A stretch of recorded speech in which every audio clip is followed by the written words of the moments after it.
Before you is an ironic, deeply bleak, and painstakingly realistic story about the everyday life of a commander in a medieval fortress. Forget chivalric ballads and heroic legends. There is no gloss here, no exploits, no mythical romance, only grueling routine, chronic exhaustion, stench, hunger, fear, endless worries and despair, the real ingredients of most people's lives in that era. But before you get comfortable, make sure to like this video and subscribe to the channel and let me know in the comments which city you're watching from and what time it is where you are. I'm genuinely curious to see who has joined us. Now, settle in. We're beginning. You open your eyes before the dawn, not because you want to, but because the icy wind slithers through the cracks in the wooden shutters, prying you out of whatever sleep you manage to find. You are not sure which woke you first, the smell of mold, the biting cold, or the slow, gnawing suspicion that something alive is crawling somewhere beneath the rough, lice-ridden blanket. Probably all three. You lie there for a moment, motionless, holding your breath. You listen. The barracks are always alive, even when the men are dead asleep.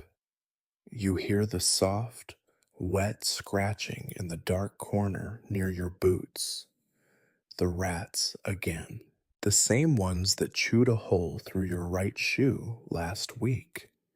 You think about standing up and stomping them, but you know it is pointless.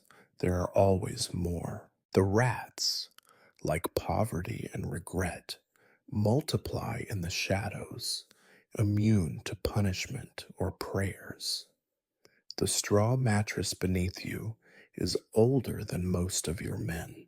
It smells of sweat, rot, and the unwashed bodies of dozens of commanders who came before you, all now as forgotten as the last plague season. You scratch at your ribs, fleas. The price of command, they told you. Nobody mentioned that part when you took the oath. You swing your legs off the cot, and your bare feet hit the cold floor. The chill stabs up your bones and reminds you that this is, in fact, your real life now, not a nightmare. The first sensation of the day is pain. Your back aches from a week of bad sleep, and your right knee complains as you stand, a memento from that regrettable attempt at heroism in the forest skirmish last autumn. You promised yourself you would not limp, but pain is persistent and pride is cheap. You shuffle through the shadows, careful not to trip over the sleeping forms sprawled on the floor. The barracks are overcrowded, as always. The air is thick with the smell of bodies, cheap ale, and the sickly sweet tang of yesterday's gruel spilled onto the rushes. Somewhere, a man coughs, wet and ragged. You tell yourself it is just the cold, but you both know that soon he will be dead, and you will have one less mouth to feed and one more hole to dig. The night was loud, with the cackling laughter of men too afraid to sleep, and the scraping of rats feasting on crumbs, leather, and, occasionally, the toes of those who dare to leave their feet uncovered. You make a mental note to check your boots before putting them on. Last time, the rats left you a gift, something soft and unidentifiable that squished between your toes as you hurried to answer the early morning bell. You reach for your shirt. It is still damp from yesterday. Everything is always damp here. The walls sweat, your skin sweats, and even your thoughts feel sticky and slow. You pull the cloth over your shoulders and shudder as it clings coldly to your back. Somewhere in the next room, a wooden bowl crashes to the floor and someone curses in a language you almost understand. No one here is from here. This is a collection of the lost, the desperate, and the unlucky, your brothers in arms for as long as they last. You step over a man sleeping face down, his arm thrown over a rusty sword. You try to remember his name, but it slips away, lost in a fog of fatigue and indifference. Maybe you will remember it at his burial, or maybe not. Names are heavy, and you are already carrying too much. You open the door and are greeted by a gust of wind sharp enough to slice your nose. The sky outside is black, speckled with stars fading into the thread of dawn. There is no silence, never silence. You hear the distant barking of dogs, the braying of an unhappy mule, and the faint, relentless drip of rainwater leaking from the broken gutter. You breathe it all in. The air tastes of smoke, mud, and something metallic. Hope, perhaps, or just the blood left behind from last week's brawl. You look back into the barracks. The men are stirring, groaning, and swearing as the reality of another day beats them awake. Some sit up, rubbing their eyes and scratching at their lice. Others mumble prayers. You wonder which gods they pray to, old ones, new ones, or just the ones who promise the least. It does not matter. No God listens here. You close the door behind you and lean against the wall, staring into the gloom. You tell yourself it is only one more day, but you know it is not true. It is never just one more day. Every morning is exactly like the last, cold, dirty, and utterly unremarkable. You are the commander, which means you are responsible for the comfort and safety of every soul in this place. It also means you have the worst bed, the most enemies, and the least peace. You sigh and stretch your aching limbs. The rats are awake, and so are you. The day has begun. You have learned, after so many years, not to expect much from the morning meal. It is a lesson beaten into you with every sunrise. As a commander, you are not exempt from the rules of hunger, and certainly not from the rules of disappointment. In fact, you often think you receive the largest portion of disappointment, if nothing else. You make your way across the muddy courtyard, boots squelching in filth that seems to multiply overnight. You are not sure what the mud is composed of these days: soil, manure, the ashes of hope, and other things best not examined. In the weak dawn light, everything looks gray, smeared with the palette of exhaustion. The men shuffle behind you, each one clutching a battered wooden bowl as if it were the last relic of a lost world. Inside the hall, the smell hits you first. It is the unmistakable aroma of boiled cabbage and despair. You remind yourself that this is better than nothing, though sometimes you struggle to believe it. The kitchen is run by a woman who has not smiled since the last good harvest, 10 years ago, if memory serves. Her arms are thick, her temper thicker, and she rules her domain with the ladle, which is always sticky and somehow always slightly damp. You hand her your bowl. She ladles out a thin, greenish liquid with floating shapes that might once have been vegetables, or perhaps bits of last night's bread, or even a rat that got too slow. You do not ask. It is better not to know. You take a seat at the long table, which sags under the weight of generations of elbows and secrets. The bench creaks beneath you, threatening to collapse, just as you feel you might. Around you, the men are already eating. Some are chewing with the determination of soldiers in battle. Others stare blankly at the surface of their bowls, as if willing the meal to become something else. A feast, perhaps. Roasted meat, fresh bread, maybe even cheese. You know those are dreams best left to children and the dying. You tear a piece of bread from the communal loaf. It is hard as a stone, and when you knock it against the table, the noise makes everyone flinch. Someone makes a joke about using it as a weapon in the next skirmish. No one laughs. You soak the bread in the soup, if that is the right word, and watch as it refuses to soften. You chew carefully, remembering the cracked tooth you earned last winter.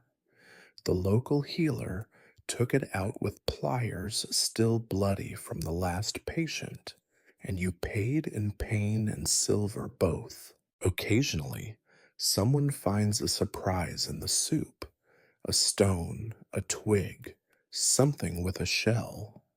These discoveries are met with shrugs and silent calculations. Will eating it kill me or just make me stronger? You have learned not to look too closely at what you put in your mouth. Hunger is stronger than caution. The conversation is as thin as the broth. Someone grumbles about the cold. Another mutters that the miller is cheating again, grinding more chaff than grain. You let them talk. Complaining is the only spice in their lives.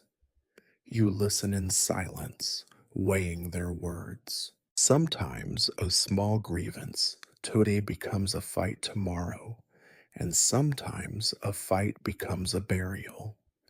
You are supposed to keep the peace, but you know that peace is just another word for exhaustion, and everyone here is running on empty. The morning light seeps through the cracks in the shutters, revealing more of the hall's decay. Mice skitter underfoot, hoping for a dropped crumb. The dogs that roam the yard stare in through the window, their eyes accusing, as if to say, "You too?" You look back at them and nod.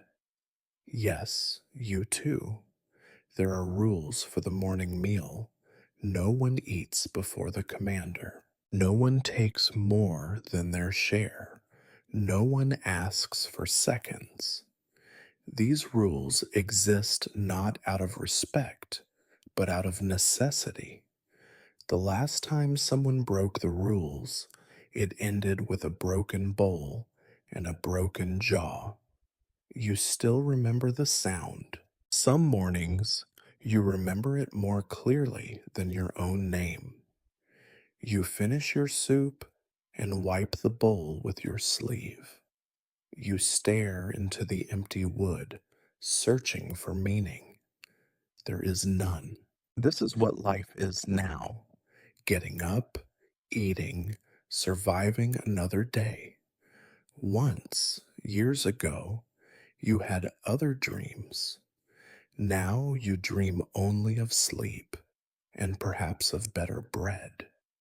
You glance around the hall, Faces blur together, tired, hungry, suspicious. These are your men, your responsibility, your burden. You wonder how many will still be here by the end of winter.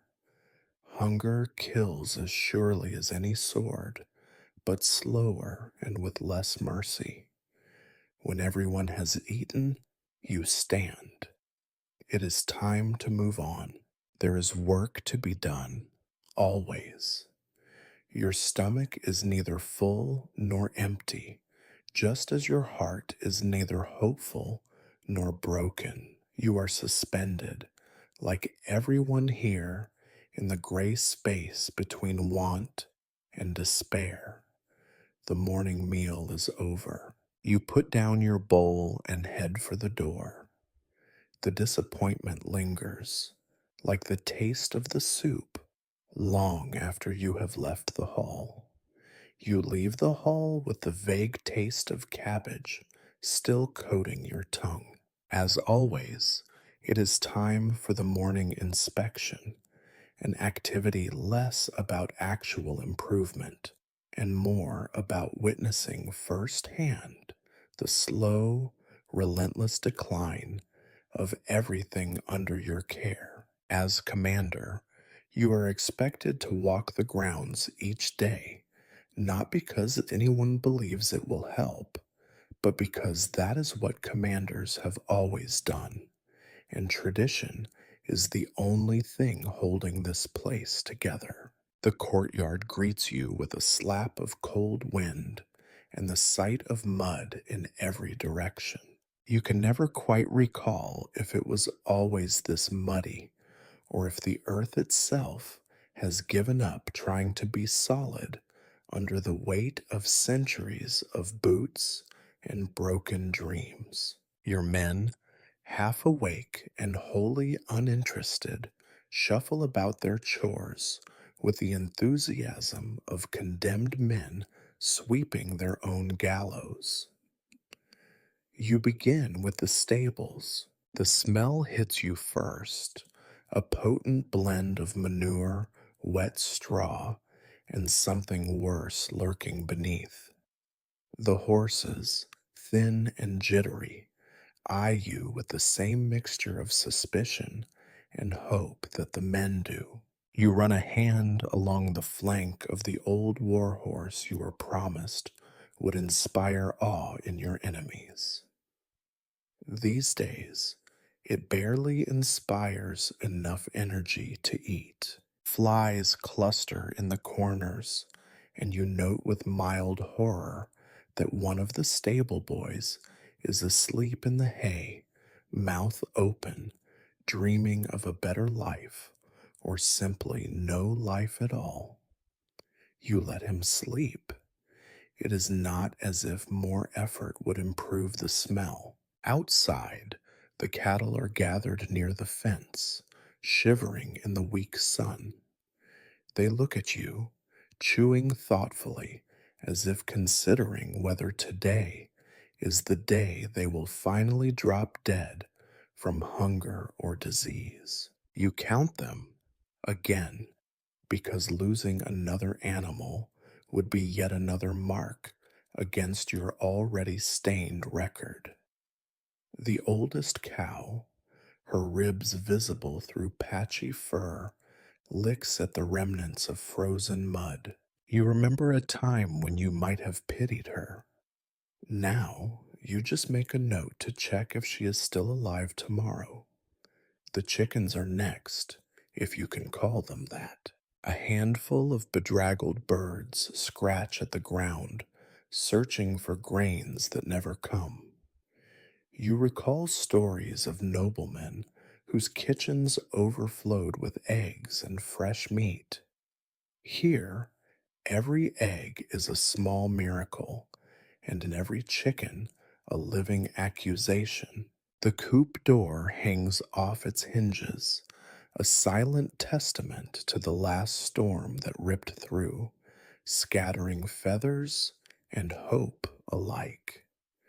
You promise yourself you will repair it, knowing you will not. A sharp shout from the far side of the yard draws your attention to the pigs, what is left of them anyway. A single sow and her two piglets root through a heap of rotting vegetable scraps. The sow glares at you with a keen intelligence that is almost unsettling. She knows you are considering whether she is worth more alive or as dinner for your men. She knows, and she does not care. You make another note. Send someone to mend the fence before the pigs escape and your last claim to prosperity scurries into the forest. The inspection continues, as it always does, with the grain store. You unlock the heavy door and step inside, greeted by the chill and the echo of your own footsteps. The bins are less than half full. The sacks are patched so many times they resemble quilts more than containers. You pick up a handful of grain, let it sift through your fingers, and watch as a pair of weevils tumble to the floor. There is always more pest than grain. You make a mental tally of how long the supplies will last if nothing else goes wrong. You already know the answer, but the exercise gives your worry a structure, a form, a daily ritual of calculated dread. Leaving the storehouse, you nod to the steward, who stands by the door with the nervous energy of a man who expects to be blamed for everything, whether it is his fault or not. He tells you, quietly, that 3 sacks have gone missing in the night. You nod, pretending to be surprised. There are thieves everywhere, both inside the walls and out. Hunger is the only true master here. The last stop is the well. You pause, staring at the winch and rope, already frayed from years of use. Water is drawn and handed out, rationed by the bucketful. A woman stands by, filling her jug, face pinched and eyes downcast. You try to remember her name, but she offers you nothing but averted eyes and silence. You nod, an empty gesture that is returned in kind. The well, at least, is not dry yet. You make your way back to the center of the courtyard, survey complete, a parade of decay and missed opportunities. Every day, you walk this same circuit, witnessing the slow unraveling of your domain. It is a performance, really, a piece of theater for the benefit of your men, your superiors, and maybe, on rare mornings, for yourself. You tell yourself that vigilance matters, that things might be worse if you did not bother to look. Then you remember yesterday and the day before and all the identical days stretching back through the fog of your memory. Things are always worse in small and silent ways. One of your men approaches, holding out a handful of muddy coins and an apologetic shrug. The market in town was thin, he says. Prices up, wares down, bandits on the road, and no one trusts the peace to last. You take the coins, cold and heavy, and wonder how many mouths they will feed and for how long. You finish the inspection with a sigh. Your holdings, such as they are, hold nothing but burdens. The animals are hungry, the stores are thin, the men are restless, and you are at the center of it all, commander by title, caretaker by necessity, and prisoner by circumstance. You remind yourself that there is still work to be done. There always is. You turn back toward the hall, ready for the next ritual of the day, your footsteps echoing across the mud. Behind you, the pigs grunt, the cows shiver, and the wind whistles through the holes in the walls. Another inspection complete. Another day begun. After your circuit of disappointment, the ritual of confession and prayer awaits. You trudge toward the chapel, mud clinging to your boots, mind heavy with the catalog of small and large failures you have just inventoried. The chapel stands apart from the other buildings, slightly less dilapidated than the rest, as if even the rain and rot hesitate before touching the house of God. You suspect this is wishful thinking. The sag in the roof and the dark stains on the timbers betray the reality. Even here, the world leaks in. Inside, it is cold and dim. The light barely filters through the high, narrow windows, thick with the dust of seasons. Rows of benches line the floor, worn smooth by the weight of so many weary bodies, all seeking absolution, or, more realistically, a moment of quiet where no one expects anything from them. The altar is simple: a slab of wood, a battered crucifix, two candles, one of which refuses to stay lit. Above, cobwebs lace the rafters. Spiders here seem more devout than men. You are first to arrive, by duty rather than choice. It falls to you to set the example, as always. You kneel at the front, the old boards creaking beneath you, the straw stuffed kneeler doing little to soften the stone underneath. You fold your hands, bow your head, and attempt to find the proper words. Confession is not easy. You are not even sure what you should confess anymore. Pride, anger, despair, the daily temptations of food and flesh, or simply the inability to believe that any of this makes a difference. One by one, the others file in. Some kneel, some slump onto the benches, with the air of men sentenced to yet another round of pointless suffering. The priest arrives last, as he always does, eyes puffy and red, his own battle with sleep lost once again. His cassock is patched, and the smell of sour wine clings to him like a second skin. You wonder if he confesses to anyone, or just lets his sins accumulate, a private inventory no one will ever audit.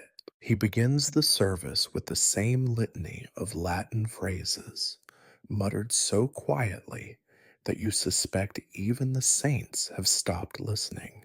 It is more ritual than faith, a habit maintained out of fear that breaking it would open some terrible hole in the fabric of your days, a hole you suspect is already there. You join in the responses, your mouth forming the syllables by memory, your mind wandering elsewhere. The priest invites you, as commander, to give your confession first. You rise, step forward, and kneel before him. For a moment, the room holds its breath. What will you admit? That you have stolen, lied, failed to protect the weak? You choose something safe: impatience, harsh words, the easy sins of command. He listens, nods, and makes the sign of the cross. He murmurs the formula of absolution, and you try to believe that the burden has been lightened. It has not. The others follow. The confessions blend into a single drone of regret and routine. The sins are always the same: envy, sloth, theft, anger. One man confesses to blasphemy, another to striking a fellow soldier in anger. The priest dispenses forgiveness with the weary efficiency of a man stamping paperwork. You wonder if forgiveness means anything when given so freely, so regularly. Perhaps it is like the morning meal: necessary, unsatisfying, quickly forgotten. After confession comes prayer. The priest leads you in a prayer for protection, for strength, for enough food to last the winter. He prays for peace, though everyone present knows peace is as rare as a fat chicken or a kind landlord. You repeat the words, your voice mingling with the others, rising and falling in the chill air. Sometimes you try to picture the God you are praying to. You imagine him as tired, distracted, perhaps even disappointed, much like yourself. The prayers drone on. You pray for the sick, the dying, the absent, the dead. The list grows longer every week. Names slip away, replaced by the vague sense of loss that never quite leaves you. You pray for the strength to keep going, for patience, for mercy. You pray that the roof will not collapse before the spring. You pray, knowing that prayers are cheap and repairs are expensive. The priest closes with a final blessing, crossing himself and muttering words of protection against hunger, war, and evil spirits. You cross yourself too, out of habit rather than hope. The service ends, and the men rise with groans and murmurs, already slipping back into the armor of indifference that shields them for the rest of the day. You linger for a moment, gazing at the altar. Once, as a boy, you believed that prayer could change things. Now, you believe only that routine can dull the edge of fear. You look at the flickering candle, the cracked wood, the bowed heads of your men as they file out. This is faith in the Middle Ages, a ritual to remind yourself that there is something beyond mud, hunger, and death, even if you are never quite sure what it is. You step outside, back into the cold. The wind bites harder now, or perhaps it is just that you have noticed it again. Another duty done, another box ticked on the endless ledger of your days. You wonder, as you walk back toward the hall, whether your prayers rise any higher than the roof beams, or if they linger here with the dust and cobwebs, waiting for an answer that will never come. Your men scatter to their various tasks. Some head for the fields, others to the workshops, all moving with the slow, heavy gait of those who know that effort is seldom rewarded and rest is never complete. The day stretches before you, flat and uninviting, as gray as the clouds gathering overhead. Confession and prayer, like everything else in your life, have become less about hope and more about survival. You perform them because you must, because to stop would be to surrender, and there is still a little stubbornness left in you. Enough, perhaps, for one more day. Your day is never truly your own. No sooner have you completed the morning's rituals, inspections, confessions, prayers, than a familiar procession begins to shuffle its way to your door. You can hear them before you see them, the grumbling voices, the wheezing coughs, the slapping of bare feet on cold flagstones. You know what comes next. It is time to receive the peasants. They arrive, as always, in a motley queue, faces pinched, shoulders hunched, eyes darting anywhere but at your own. Some carry bundles, rags, a broken tool, a chicken so thin it could pass for a feather duster. Others carry only their grievances, and these are always the heaviest burdens. As commander, you are expected to dispense wisdom, justice, and charity, though you are in possession of none. They file into the dim hall, bringing with them the rich aroma of fields, sweat, manure, and misery.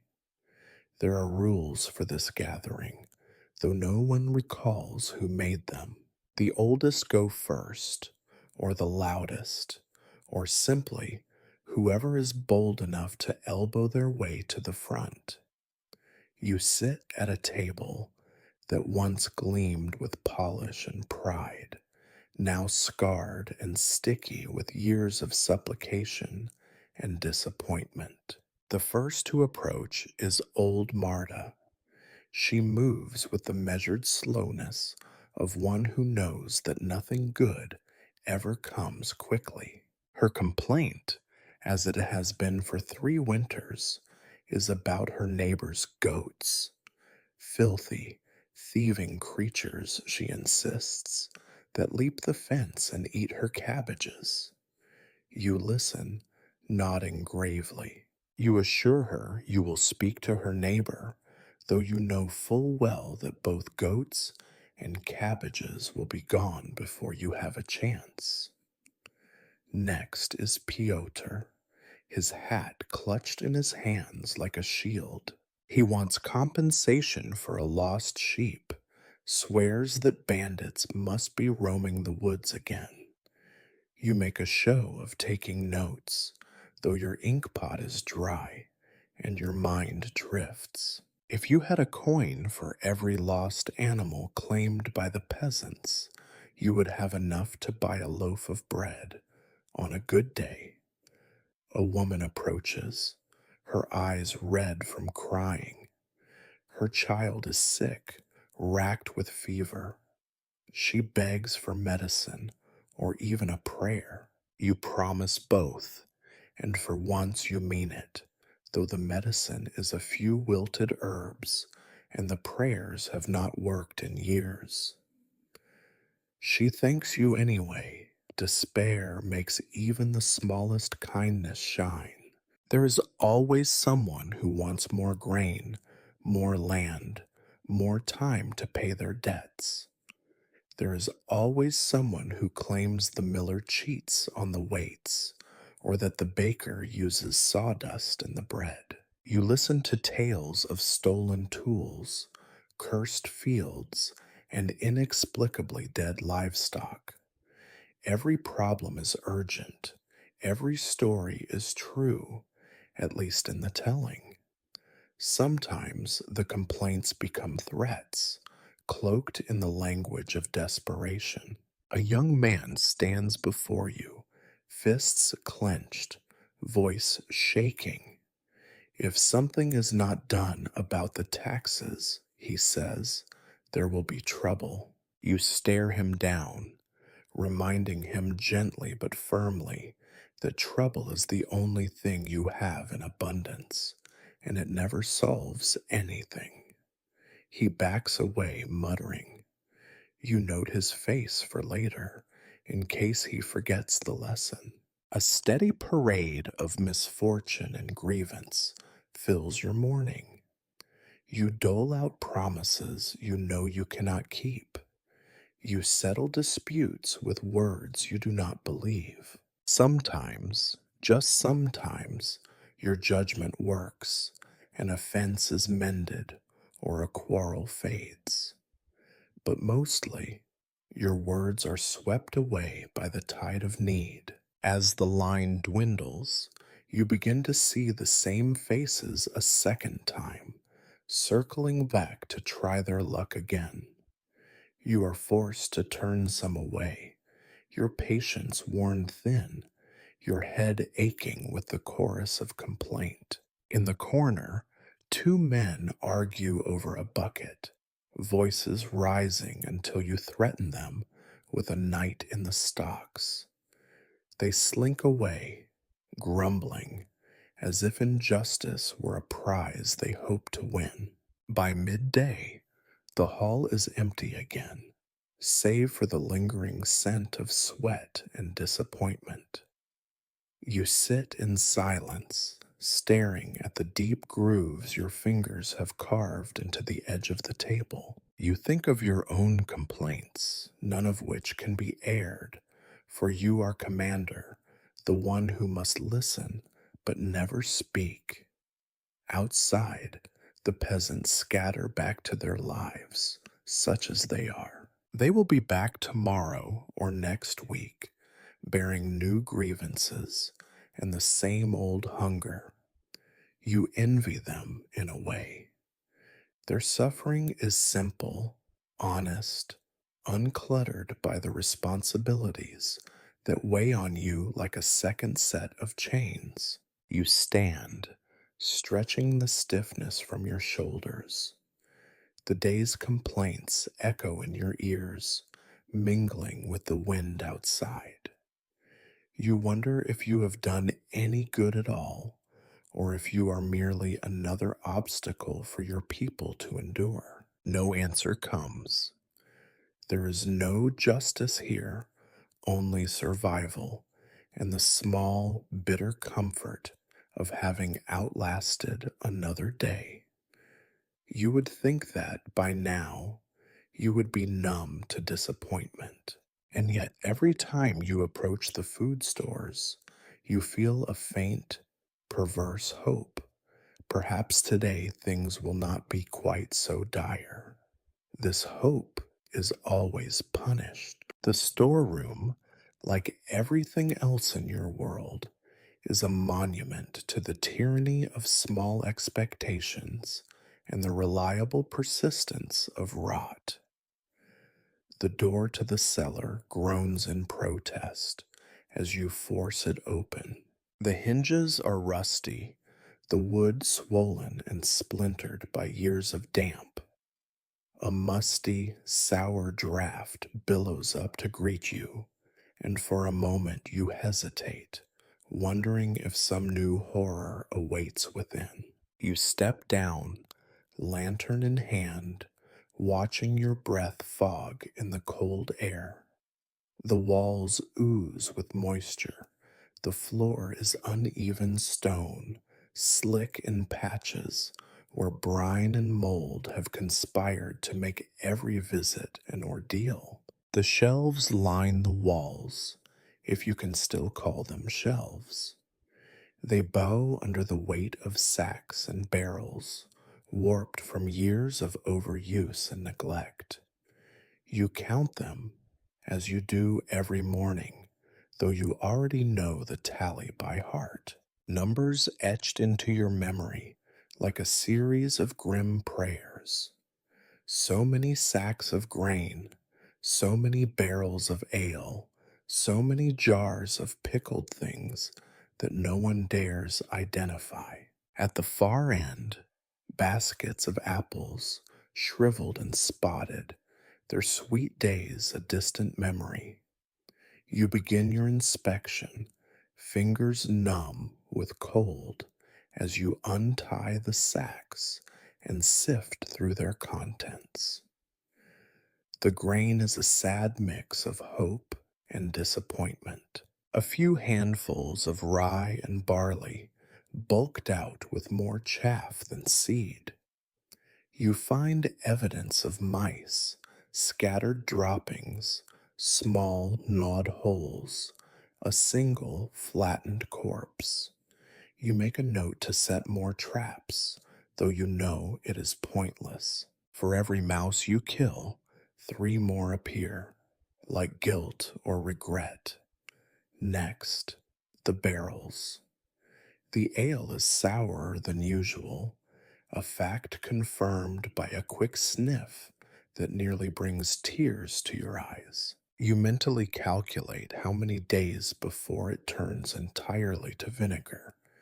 You check the meat, a few slabs of salt pork, already ringed with mold. You poke at it with a stick, watching the white fuzz cling and stretch. Technically, it is still edible, but you suspect it has developed a personality of its own.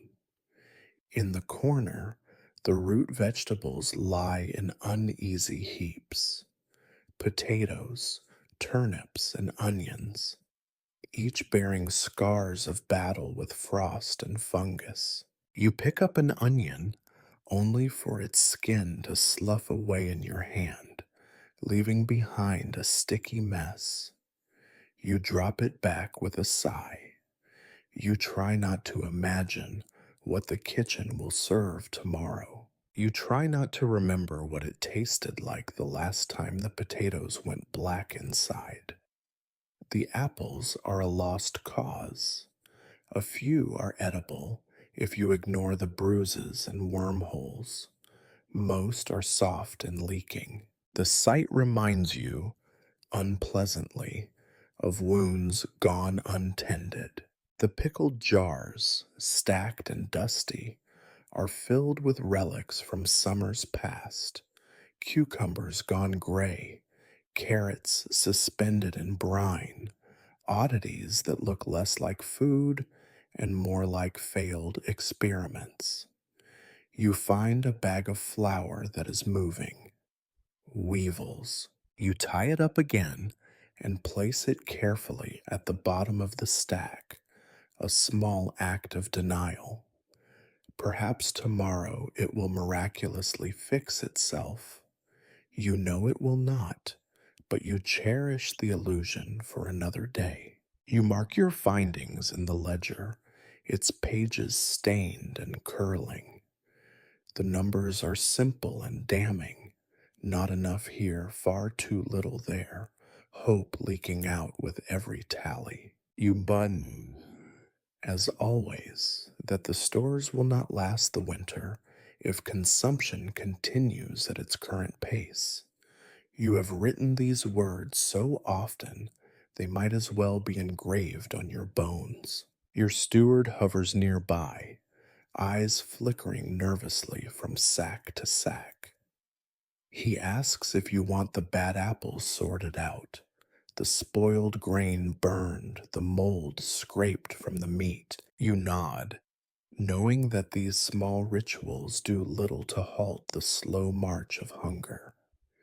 You wonder how much he has skimmed for himself, how many jars have found their way from cellar to cottage by moonlight.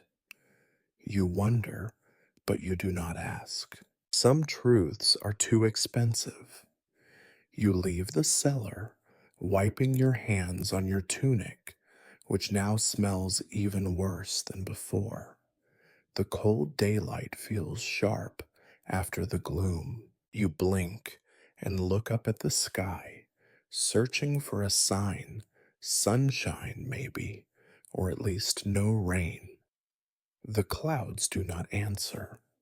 You wonder how much longer the food will last. You wonder how many men will die before the thaw. You wonder, above all, if anyone will remember you as the commander who failed, or simply as the man who could not conjure bread from stone. Back above ground, you watch the kitchen hands trudge toward the storeroom, heads down, buckets in hand. They do not speak to you. There is nothing left to say. Everyone knows what you know. Hunger is a patient enemy, and it is already inside the walls. You stand for a moment at the threshold, looking back into the dark. You can smell the rot from here, mixed with the faintest trace of salt and hope. You close the door and latch it, as if that might keep the disappointment contained. Another inspection complete. Another reminder that survival here is a matter of luck, denial, and endurance. You steel yourself for the next duty, stomach tight, the taste of mold and vinegar already rising in your throat. The day is young, and there are still so many ways left to be disappointed. Of all the daily rituals that compose your existence, the inspection of weapons and armor is perhaps the most revealing. Not because you expect to find anything different than the day before. No, the sameness is the point. In each nicked blade and rusted plate, you see a reflection of your command. Battered, insufficient, but stubbornly persisting despite the odds. As commander, you must set an example, though no one remembers who for. The armory is not so much a room as it is a tomb for iron and faded ambitions. You push open the heavy door and are greeted by the metallic stink of oil, sweat, and neglect. Racks of swords, axes, and spears line the walls, their order maintained only by your own weary insistence. No one else cares enough to keep them straight. Swords rest in notched scabbards, pikes lean like broken reeds, and shields are stacked like discarded memories, the paint peeling and symbols almost unrecognizable. You begin, as always, with your own sword.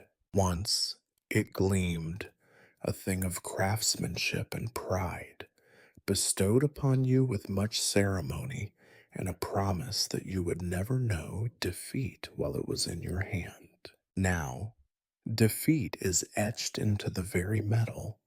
The blade is dulled and pitted, the hilt wrapped in fresh leather over old stains. You draw it, weighing it in your hand, and run a cloth along its length. The cloth comes away brown with rust, the rust that returns every morning, no matter how fiercely you polish. It is a daily battle that you will never win. You fight it anyway. Your armor waits nearby, piled rather than displayed. Piece by piece, you inspect it, looking for new cracks, weak straps, and the steady encroachment of decay. The breastplate is heavier than you remember and fits worse every season. The backplate sports a new dent, courtesy of the last drunken scuffle in the courtyard. Your helmet, once tight, now rattles on your skull. You turn each piece in the wan light, as if the act of inspection could somehow restore its strength. You pause to study the old mail shirt, patches sewn with mismatched rings, every one a story you do not wish to recall. The weight of the mail is a comfort, in a way, a familiar burden, always present, always a little too much to bear. You run your fingers along the edges, counting the places where time and neglect have gnawed through the links. You make a mental note to have the smith repair it, knowing that he has neither the skill nor the materials. Still, the ritual matters. If you pretend long enough, perhaps the mail will pretend with you. The men file in behind you, some carrying their own weapons, others seeking replacements from the battered racks. You watch as they handle the swords, their faces resigned to disappointment. One tests a blade, frowns, and shrugs, as if to say, "It is better than nothing, and nothing is the most common thing here." Another examines a spear, finger tracing a long split in the shaft. He glances your way, but says nothing. You nod, as if permission to hope is all you can offer. You walk down the row, eyeing each piece with a mix of irritation and sadness.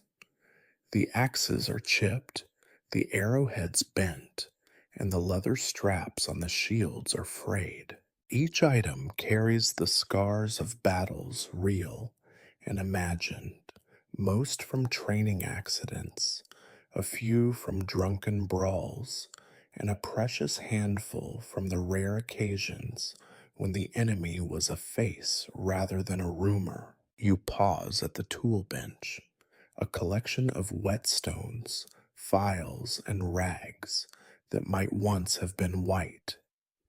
The grindstone squeaks as you turn it, the sound echoing in the cold air. You watch a young recruit try to sharpen his dagger, his movements clumsy and impatient.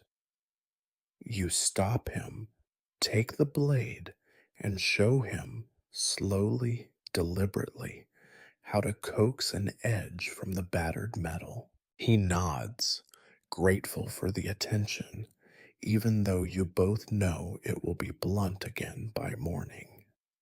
Some men use this time to boast, comparing notches and scratches, weaving stories of their imaginary heroics. Others are silent, eyes hollow, focused on the slow, mechanical work of maintenance. There is a grim camaraderie here, born of shared futility. You listen to their chatter, letting it fill the air, a counterpoint to the rasp of steel on stone. You cannot help but notice the missing pieces. The sword loaned out and never returned, the helmet taken for repairs and lost to the fire, the arrows that vanished after the last hunt. You keep a tally, not out of hope for their recovery, but to remind yourself that at least in this, you still care.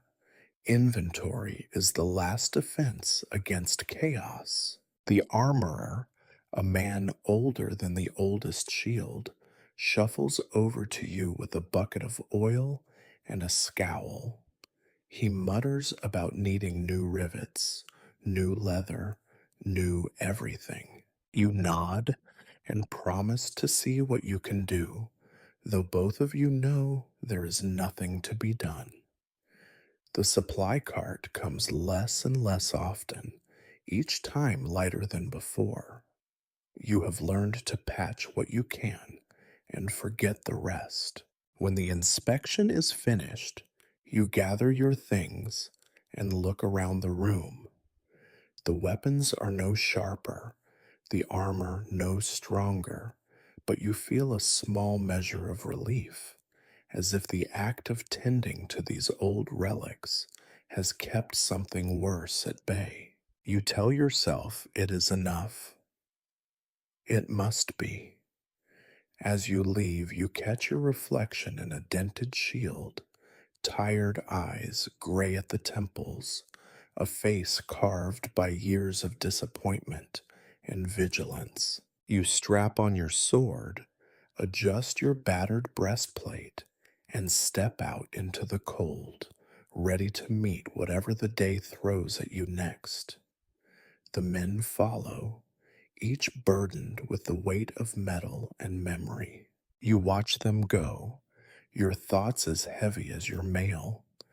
The armory door swings shut behind you, and with it, the last illusion of preparedness. Outside, the sky is the color of iron, and you cannot help but wonder how much longer the armor and you will hold. There are few tortures more insidious than the endless meeting, and as a commander, you are condemned to endure them all. As noon approaches, the men are summoned to the great hall, the very word great, now a feeble joke, for the space is as draughty and uncomfortable as every other room, filled with the stale reek of old sweat, spilled ale, and the bitter smoke from last night's fire. You arrive first, as required, taking your place at the battered head table.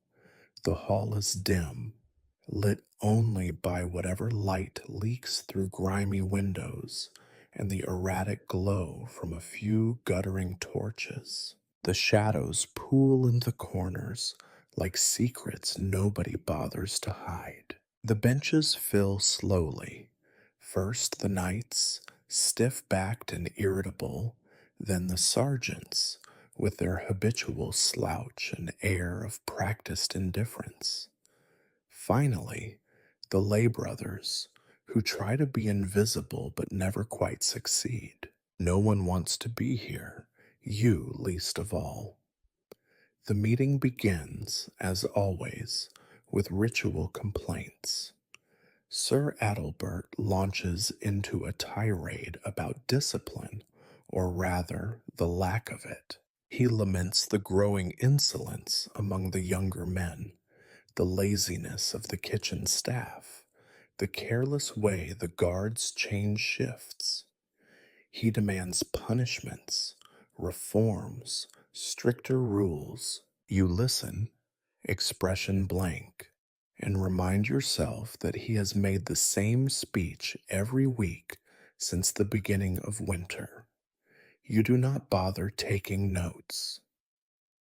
Next comes Brother Thomas, who oversees the stores. He complains about missing grain, watered down ale, and how the baker uses sawdust in the bread, a charge made with such regularity you half suspect it is true. The cook, present only by threat of dismissal, defends herself with weary sarcasm and mutters about miracles with nothing, and you consider for a moment if miracles would not, in fact, be easier to come by than flour. The conversation lurches from topic to topic with no sense of progress. The knights bicker over patrol schedules, each accusing the others of shirking duty. The sergeants claim the walls are crumbling, the gates are unsafe, and the watchtower is haunted. The lay brothers, never addressed directly, shift uneasily on their benches, clutching their rosaries as if they might be called upon to perform exorcisms. You try to interject with practical suggestions. You propose rationing the remaining ale, repairing the western gate, rotating the night watch. Each suggestion is met with shrugs, sighs, or outright resistance. Sir Baldwin, a man whose only skill is volume, insists that any attempt at rationing will lead to mutiny. Another knight, half asleep, proposes a prayer vigil as a solution to all structural deficiencies. You struggle to recall a time when anyone actually agreed on something. Occasionally, the conversation turns to outside threats, rumors of bandits in the woods, talk of neighboring lords gathering men at arms, or the ever present specter of tax collectors. Everyone has a cousin or friend who knows something. Everyone is convinced disaster is imminent. But when pressed for specifics, the stories evaporate like morning mist. You write down the rumors anyway, knowing you will have to investigate later, probably alone. You do your best to mediate disputes, an unpaid referee in a match that never ends. Sir Adalbert wants more men for his patrol. The cook wants more grain. The armorer wants new iron. The priest wants more candles, as if light alone can hold back the darkness. You want only for the meeting to end, but there is no end, only a slow unraveling into arguments and accusations. Occasionally, the discussion becomes personal. Old slights are resurrected. Who stole whose boots? Who failed to pay back a borrowed knife? Who insulted whose lineage during last month's feast? The air grows heavy with resentment. You watch as the knights, men once pledged to noble ideals, squabble over scraps and insults, their pride brittle as old bones. The lay brothers shift and murmur, hoping to escape attention. One, bold or foolish, speaks up to suggest a communal work project, a day spent mending the wall or cleaning the well. The idea is met with laughter, then scorn, then silence. You thank him anyway. You know he will be the first one to show up when the work begins. Through it all, you maintain the careful mask of leadership, attentive, patient, above the fray. Inside, your mind wanders. You calculate how many sacks of grain remain, whether the carpenter can repair the broken door, whether the roof will hold through another rainstorm. You weigh every word, every promise, every threat, knowing you will be held accountable for the failures of others and occasionally your own. Eventually, the arguments exhaust themselves. Sir Adalbert runs out of breath. Brother Thomas is called away by a novice desperate for help with the accounts. The sergeants drift off to inspect the walls they claim are crumbling. The lay brothers are dismissed to prayers or chores. You sit alone for a moment, the echoes of their voices bouncing off the stone walls. The hall is empty again, but for a few crumbs, a puddle of spilled ale, and the lingering stench of frustration. You record the most urgent grievances in your ledger, though you know you lack the resources to address most of them. You file the rest away in your mind's growing archive of unsolved problems, another page in the endless saga of managing men who would rather complain than cooperate. The meeting is over. The day has not moved forward. Nothing is fixed. No one is happy. And you are left with the knowledge that tomorrow will bring the same faces, the same grievances, the same hopeless hope that somehow things might improve. You stand, stretch your aching back, and prepare for the next round of duty. As commander, you are expected to inspire unity and order.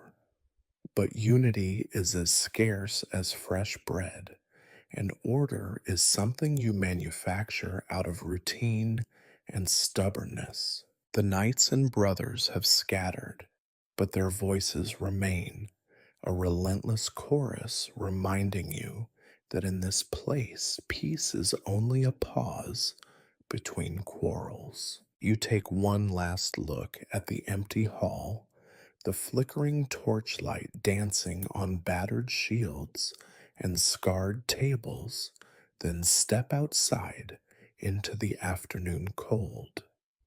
The meeting is over. The argument continues, as does everything else. The meeting disperses, leaving you with a headache and a growing awareness that the day's real business, ugly, necessary, and always delayed as long as possible, has yet to begin.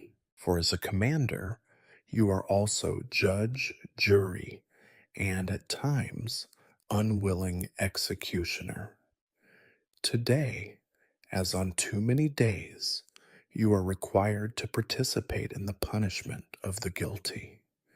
The guilty in this place are rarely villains. They are the unlucky, the desperate, or simply the slow. The rules are clear only when they need to be, and the line between accident and crime is often drawn in mud. Still, to keep any semblance of order, there must be consequences, and it falls to you to ensure they are seen to. Word travels fast, too fast, always, in the close, gossip thick air of the keep. By the time you stride into the courtyard, a small crowd has already gathered, eager for the spectacle. Punishment here is not only discipline, it is entertainment, instruction, and the only form of justice most will ever see. You find yourself wishing, not for the first time, that mercy were more impressive to watch. Today's accused stand in a row, 3 of them. Tomasz, who stole a loaf of bread. Marek, caught brawling with another over a bucket of spoiled ale. And Hanka, a servant girl found sleeping in the pantry when she should have been at prayers. Their crimes are as old as the stones beneath your feet. Hunger, anger, exhaustion, these are the true enemies, and the guilty, their all too human accomplices. You stand before them, armor creaking, and recite the charges in a flat, practiced tone. There is no need for drama. Everyone knows the script. The baker, summoned for the occasion, wags a floury finger at Tomasz and demands restitution, his voice trembling with both outrage and relief that this time it was not his own child accused. The brawler is forced to stand with his hands bound, his bruises testimony to a fight that solved nothing and pleased no one. The servant girl, youngest of all, bows her head so low you cannot see her eyes. There are formulas for these moments. You ask each for an explanation. They give them, eyes downcast, voices barely audible. Tomasz claims he was hungry. He is always hungry. Marek blames the ale, the cold, and the other man, who is not present to defend himself. Hanka pleads fatigue, the endless nights and longer mornings. Their answers do not matter. Justice here is a process, not a result. You pronounce the sentences, your voice echoing off the walls. Tomasz will spend a day in the stocks, exposed to the jeers and thrown refuse of his peers. Marek will be given 10 lashes, a number chosen not for its fairness, but because it is just enough to remind everyone else to keep their fists to themselves. Hanka, in an act of mercy you are not sure you possess, will scrub the floors of the chapel for a week, a punishment so common it has its own bucket. The crowd presses closer, eager for the show. There is no joy in this, only a hunger to see someone else suffer, if only for a moment. The stocks are set up in the center of the yard, a battered, splintery device that knows every back and neck in the village by touch. Tomasz is led forward, his face already masked with stoic resignation. You remember when you once tried to outlaw the stocks, dreaming of a kinder justice? That was before the food began to run out. before people realized that hunger could make any law a joke. The lashings are next. Marek is tied to the whipping post, shirt stripped away, back bared to the cold air. The chosen arm of justice is a young sergeant with more muscle than sense, eager to demonstrate his loyalty. The whip cracks once, twice, each strike punctuated by a gasp from the crowd. You watch Marek's face, see the anger turn to pain, then numb acceptance. 10 lashes, never more, never less. You try to count in your head to keep the punishment within bounds, but the noise and the faces blur together, and you realize you have stopped caring about the number. Honka is last. She stands trembling, awaiting her sentence. You see the other servants watching, measuring their own chances. Hitchens, calculating how much longer they might go unseen. You send Honka off with a gesture, promising to check her work yourself, though you know you never will. She stumbles away, clutching her thin tunic, disappearing into the shadow of the chapel. The punishments end, but the spectacle continues. The crowd disperses slowly, muttering about fairness and severity, none satisfied, all secretly grateful that it was not their name called. You watch Tomasz in the stocks, head down, a target for rotten vegetables and old grudges. You watch Marek slouch away, a new limp in his stride, and Honka vanish into obscurity. For a few hours, order has been restored, or at least reasserted. The men see you as the enforcer, the necessary evil, the wall that stands between them and chaos. You wonder what they would think if they saw the ledger where you record their names, not with malice, but with weariness, each one a tally in a system that serves nothing but the illusion of control. You leave the square, sickened by the routine of it all. You wonder if justice is simply a means of reminding everyone how powerless they truly are. You wonder, as you often do, if you have punished the guilty or simply those unlucky enough to get caught. As the evening shadows lengthen, you steel yourself for the next duty, another mask to wear, another page to turn in this long gray book of survival. The law, like everything else here, is made of what you have, not what you wish for. And mercy is a luxury you cannot afford, no matter how many times you try. The punishments have ended for today. Tomorrow, there will be new crimes, new faces, new sentences. You walk away, head bowed, the memory of Marek's back and Tomasz's slumped shoulders settling in your mind, heavy as a stone.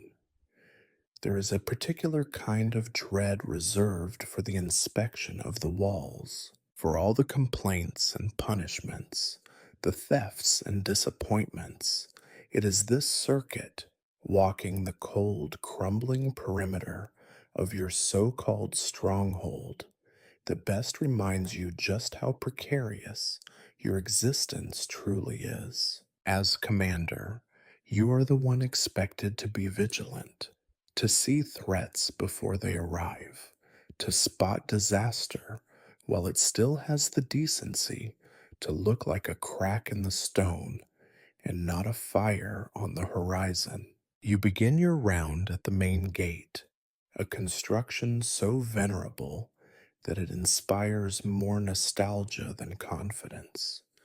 The hinges groan in protest as you test them, the wood splintering where rain has seeped in year after year. You find yourself quietly relieved that no real army has tested this gate in your lifetime. You are not sure whether it would hold for an hour or collapse in a whimper, and you suspect you will not like the answer when the day finally comes. You walk the ramparts, boots echoing on the frost slicked stone. From above, the world looks both smaller and more dangerous. Fields dotted with winter stubble, a few dark smudges of forest, the distant glint of water where the river makes its slow, lazy bend. On a clear day, you can see for miles, which only gives you more to worry about. Every shadow in the woods could be a bandit, every wisp of smoke in the distance a sign of hostile intent. The wall itself is a study in disappointment. Each season, the frost pries a few more stones loose. Each summer, the weeds take firmer root in the cracks. Your men have done their best to patch the holes, shoving in handfuls of mud and straw, but you know it is as effective as praying for rain. Sometimes you think the wall is held together more by habit than mortar. You thump a suspicious spot with your fist and hear the hollow thud of emptiness behind the stones. You make a note to send the mason, knowing he will shrug, mutter about needing more lime, and add it to a list that is already too long. At intervals, you pass the sentries, hungry, tired men hunched against the wind, eyes red from lack of sleep. They straighten as you approach, trying to look alert, though you both know the futility of the act. You exchange a few perfunctory words. Any trouble? All quiet, Commander. You scan the horizon together, and for a moment you pretend that vigilance is enough to keep you all safe. The watchtowers are no better. In the western tower, the floorboards creak ominously as you climb the steps, threatening to send you tumbling into the dark. You pause at the top, surveying the landscape with borrowed arrogance. In the east, where the wall slopes toward the marshes, you find a patch where the mortar has simply given up, and the stones sag like tired shoulders. You curse quietly, adding another problem to your collection. The armory is tucked into the north wall, its door swollen shut from the last rain. Inside, you find the usual collection of rusted weapons, bundled arrows with warped shafts, and barrels that may or may not contain usable powder. The sergeant on duty points out the gaps where more supplies should be, then shrugs as if to say, "We make do." You nod, because you have said the same thing so many times it has become your only answer. Beyond the wall, life goes on as if there is nothing to fear. Children chasing chickens, women hauling water, the thin plumes of smoke from the peasants' huts drifting upward like silent prayers. You envy their ignorance. From this height, it is easy to see just how little stands between order and chaos. A few layers of stone, some wood, and the willingness of men to stand their ground. You circle back to the gatehouse, where the guards are already bickering over whose turn it is to patrol the ditch. You listen, deadpan, as they list their grievances: boots with holes, cloaks that no longer keep out the cold, rumors of wolves at the far end of the village. You resolve to rotate the watches again, if only to preserve the illusion that you are in control. At one point, you pause, hands gripping the cold stone, and let your eyes wander to the horizon. In the far distance, smoke rises, a single thin line, a cook fire, probably, or a signal, or something worse. You make a mental note, another in the endless ledger of things you cannot solve today.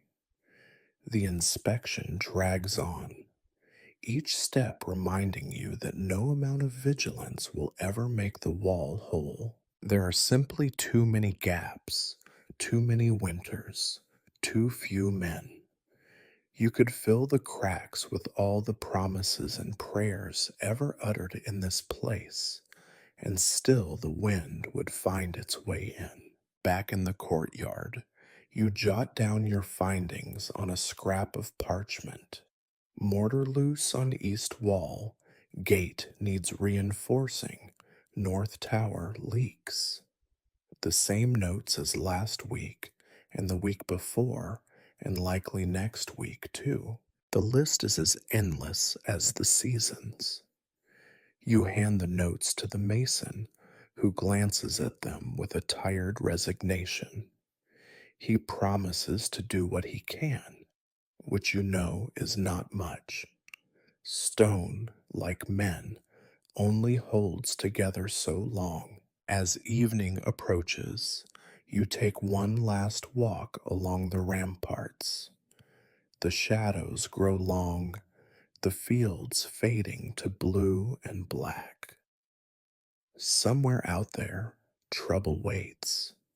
Perhaps a raiding party, perhaps only the slow encroachment of hunger and time.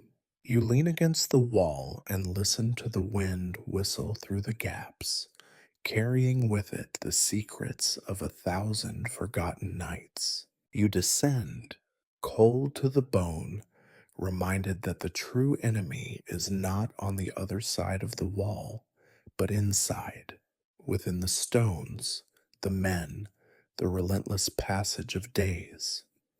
The wall stands for now. So do you, but both are cracking, and both know it. If punishment is a ritual of power, and inspection is a ritual of anxiety, the negotiation is a ritual of humiliation, a careful dance in which you, as commander, are expected to appear both generous and unyielding, clever and desperate, open handed and clutching. In the myth of command, negotiations with villagers and merchants are moments of dignity and control.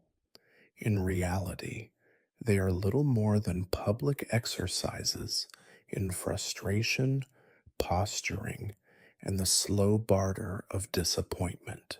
Negotiations never begin on time. You arrive at the hall, having brushed the mud from your boots and straightened your battered tunic, only to find the appointed delegation already assembled, waiting in a huddle of suspicion and poorly concealed contempt. There are villagers, faces sharp from hunger and years of squinting into the wind.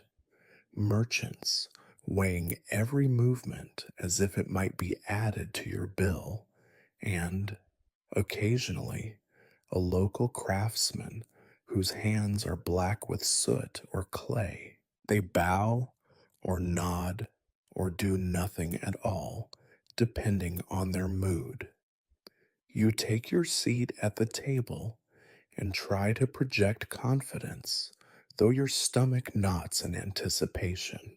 The scribe shuffles in, carrying a ledger so worn its edges are soft as cheese, and takes his place, ready to record every sigh, every muttered threat, every promise you know you cannot keep. The matter at hand, today as always, is shortage, of food, of wood, of salt, of everything that makes life just bearable enough to not flee into the forest and take your chances with wolves. The merchant from the next town, resplendent in a tunic worth more than your entire kitchen, leans forward to present his offer. Flour at a price so high you suspect he is trying to fund a new roof for his own house. You counter, offering less, not out of strategy, but necessity. He is unmoved. He knows you need what he has more than he needs your money. You try to appeal to his sense of loyalty, to the bonds of community. He responds with a tale of thieves on the road, tariffs doubled by a greedy lord to the south, a fire that ruined half his stock. You both know these stories are at best embroidered. You both play your roles, he as the aggrieved victim, you as the stern but fair commander. The price comes down a little, not enough next. The matter of firewood. The villagers claim their quotas are impossible. Too many sick, too few strong arms, forests crawling with things best not named after dark. You are accused politely of favoritism, of working them harder than your own men, of taking the best cuts for your own hearth. You deny it all with what you hope is weary dignity and promise to send men to help with the next gathering. You know the promise is worth less than the candle burning on the table. The tanner complains that his fees have been raised for the use of the well. The blacksmith insists that unless he receives more charcoal, no plows will be mended. The miller grumbles about bandits, always bandits, but when pressed for specifics, turns vague, then silent. You threaten, cajole, flatter, plead. You promise again to investigate the roads and organize another patrol, though you suspect the bandits are often just hungry locals in clever disguises. It is a game, all of it, a ritual of grievances and bribes, threats and empty promises. Once you believed in honest trade, in the common good. Now you settle for less. A load of cabbages in exchange for credit that will never be paid. A cart of salt at half the promised weight. A pile of firewood that is more bark than heartwood. You keep a mental tally of favors owed, debts unpaid, grudges nursed. Sometimes a villager will attempt to bargain with something other than goods, news, rumors, secrets. A boy, all knees and elbows, leans in to whisper that someone has been siphoning grain from the stores at night. A woman with the eyes of a hawk swears she saw strange footprints by the river, men not of this village. You file away these tidbits, never sure which are valuable and which are simply distractions. Negotiations drag on. The air grows thick with the scent of old wool, damp earth, and human anxiety. You bargain for a few more sacks of potatoes, a single wheel of cheese, the promise of a piglet come spring. Each concession is a tiny defeat, a reminder that your power extends only as far as your next meal. The merchants watch you closely, weighing your every gesture, as if you might suddenly remember a secret stash of gold or a barrel of honey hidden behind your stern exterior. At one point, tempers flare.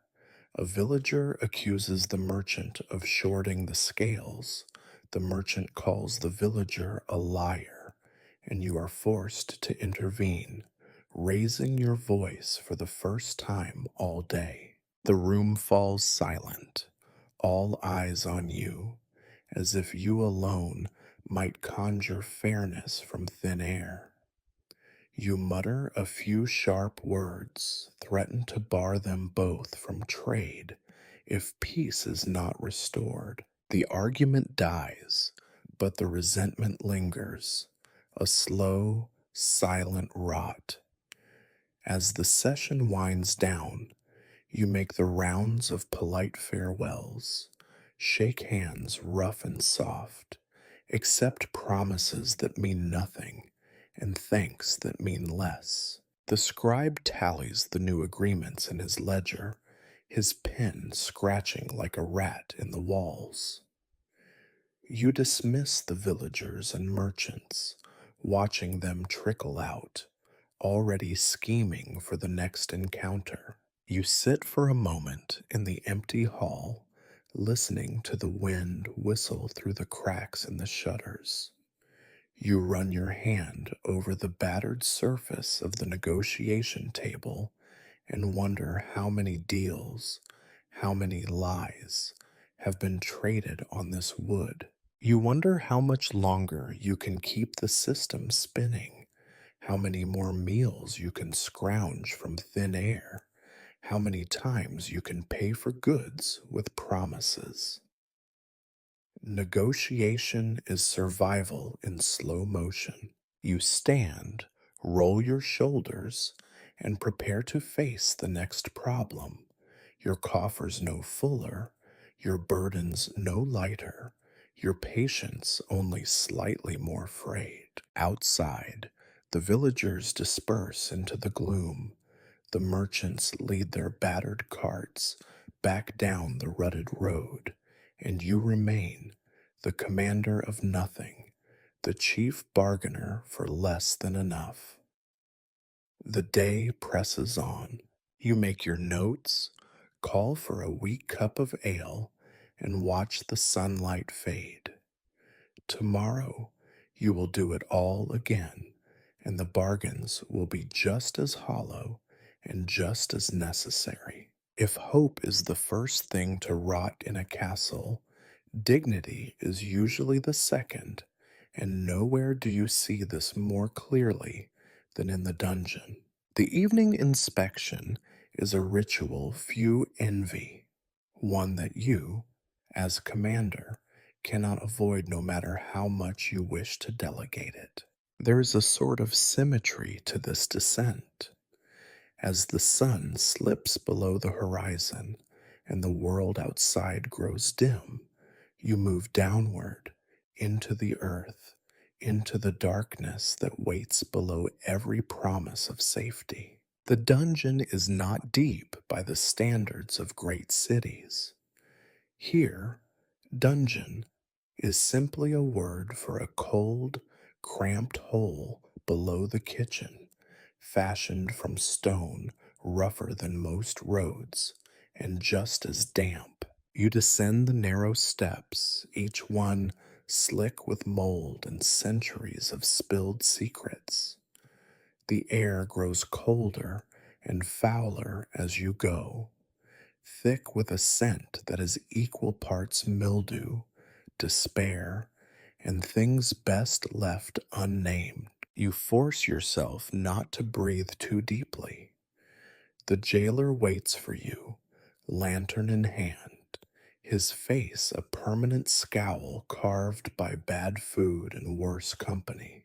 He greets you with a grunt and unlocks the heavy iron door, its hinges squealing in a manner that suggests it is only held together by rust and resentment.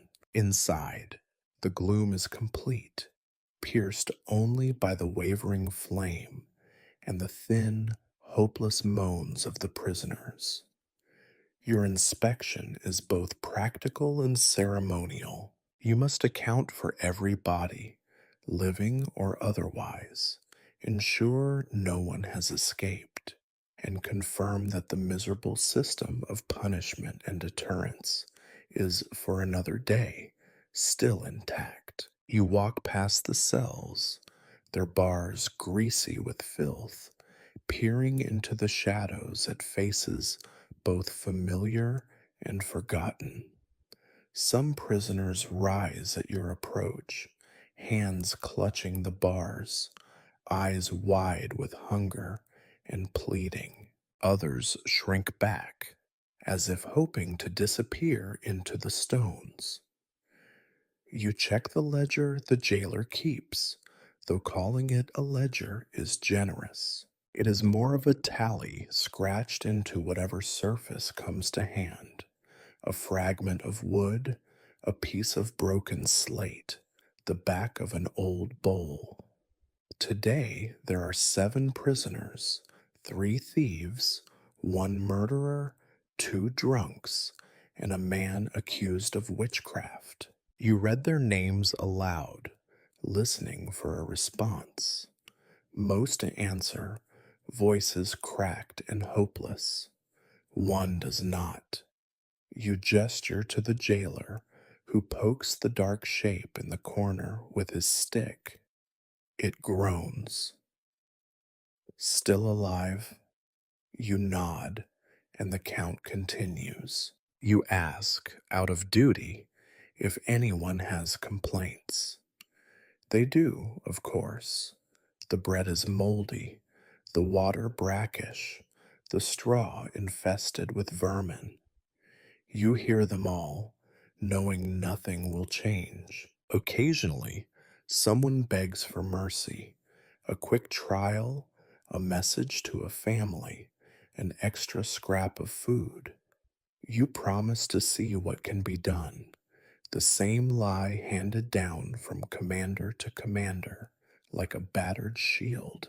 You pause at the cell of the accused murderer, a man with eyes too bright, who stares at you as if daring you to feel something. He claims innocence, as they all do, spinning a tale of wrong place, wrong time, enemies who twist the truth. You nod, unmoved. Justice here is not a matter of stories, but of necessity. Someone died, and someone must answer. It is the only way the world makes sense to those above the ground. The witchcraft case is newer. A hunched figure, shrouded in rags, mutters curses or prayers, you are never sure which. The other prisoners avoid her, as does the jailer. Rumors swirl in the halls above. Bad milk, sick livestock, storms called down from a cloudless sky. You do not believe in witches, but you believe in fear, and you have seen what a frightened crowd can do. You note her name, knowing her fate will be decided by mood, weather, and the next misfortune, rather than any evidence. You check the state of the cells. Water seeps through the cracks, leaving puddles that glisten with a scum of oil and rat droppings. The straw is sodden and stinks of urine. You order the jailer to replace it, knowing he will spread out what little clean straw remains and lie about the rest. You test the locks, cold iron biting at your fingers, and find one loose enough to worry you. You instruct the jailer to mend it, but he shrugs as if to say, with what? You add it to the growing list of things that must be patched with willpower instead of metal. At one point, a prisoner tries to plead his case, insisting that his crime was born of hunger, not malice. You listen, as you always do, and give the same answer. You will have your trial, but trials are rare and verdicts rarer still. More often, time and darkness deliver their own sentences. Sometimes a man simply disappears, a release to the fields, a body to the grave, a new story for the village children. The jailer asks if you want to witness the evening rationing, bowls of thin gruel, slices of stale bread. You agree, if only to see that the living are fed and the dead are noticed. The prisoners accept their meals in silence, some eating with desperate speed, others merely holding the bowl, staring into it as if hoping for a vision. You stand by the door as the jailer locks up again, the clang of iron a punctuation mark at the end of another day's misery. You sign the ledger, confirming that all is as it should be, or at least as it always is. You glance one last time into the gloom, catching the shine of eyes, the gleam of teeth, the shifting shadows of lives suspended between punishment and neglect. You climb the stairs, lantern flickering, ears still full of the low, constant of suffering. Back above ground, the air feels fresher, though only by comparison. You hand the key back to the jailer, exchange a few words about nothing, and step out into the fading light. The world outside seems unchanged, indifferent to the pain below. You take a moment to breathe, the taste of the dungeon still clinging to the back of your throat, and remind yourself that darkness is not confined to cellars. The evening inspection is over. Justice, such as it is, has been served or delayed, or simply forgotten for another night. You square your shoulders and walk away, weighed down by the memory of stone, straw, and the hopeless faces pressed against the bars. Tomorrow, there will be new prisoners, new complaints, new stories to ignore. The dungeon, like the world, is always hungry. It would be almost comforting if the days were predictable only in their misery. But the truth is, there is always an element of chaos. Some call it the will of God, others blame the devil, but you have come to understand it as nothing more than the inevitable tension of too many bodies forced to share too little space, bread, and patience. The courtyard, center of daily life and grievances, is the stage for the day's inevitable eruption. You step out after the dungeon inspection, thinking, foolishly, that perhaps tonight you might have a moment's peace before darkness falls. The courtyard is a mosaic of mud, old straw, and footprints. It pulses with the restless energy of men, animals, and the relentless wind. Someone is shouting, the kind of half-drunken, half-starved bellow that signals things have reached a tipping point. By the time you arrive, the brawl is already underway. Two men are at the center, their arms locked, faces purple with effort and rage.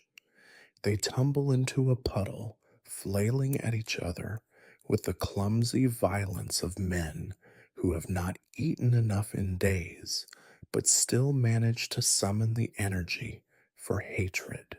Around them, a knot of onlookers shouts encouragement, laying bets with things that no longer matter: old buttons, broken knives, hunks of questionable bread.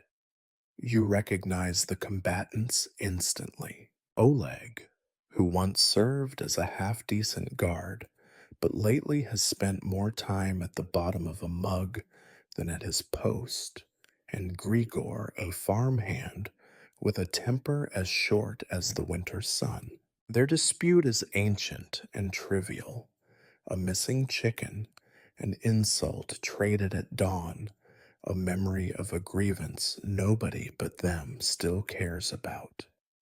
You sigh, feeling the weight of leadership settle like a stone in your stomach. Intervening in a fight is a commander's thankless duty, made more dangerous by the knowledge that, on some level, everyone is grateful for the distraction. You wade into the circle, pushing aside the bolder spectators, raising your voice above the din. Enough, you shout, but your command is a drop in the ocean. The crowd, hungry for spectacle, barely shifts. You call for your sergeant, but he is busy restraining a third man who has jumped in, eager to settle an old score. By now, the brawl has metastasized. Fists fly, curses bloom, and the air fills with the sound of boots on mud and the sickening thud of flesh meeting flesh. A dog darts between legs, barking as if hoping to claim a share of the spoils. Somewhere, someone starts laughing, a high, wild cackle that sends a chill through the gathered crowd. You press forward, grabbing Oleg by the collar and yanking him to his feet. He swings at you out of reflex, but you dodge, pinning his arm behind his back. Grigor is slower, dazed by a blow to the head, but still manages to spit a mouthful of blood and curses your name. The crowd hesitates, uncertain whether to cheer or scatter. You make the decision for them, shoving Oleg toward the sergeant and barking orders until the circle dissolves into grumbling and retreat. Dispersing the crowd is never simple.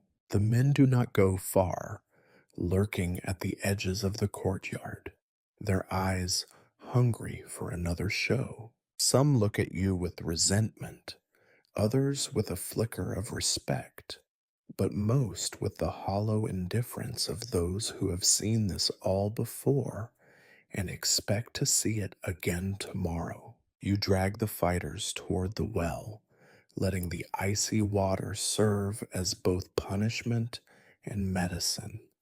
Oleg curses as you pour a bucket over his head, sputtering and shivering. Grigor, half conscious, slumps against the stones, mumbling apologies and threats in equal measure.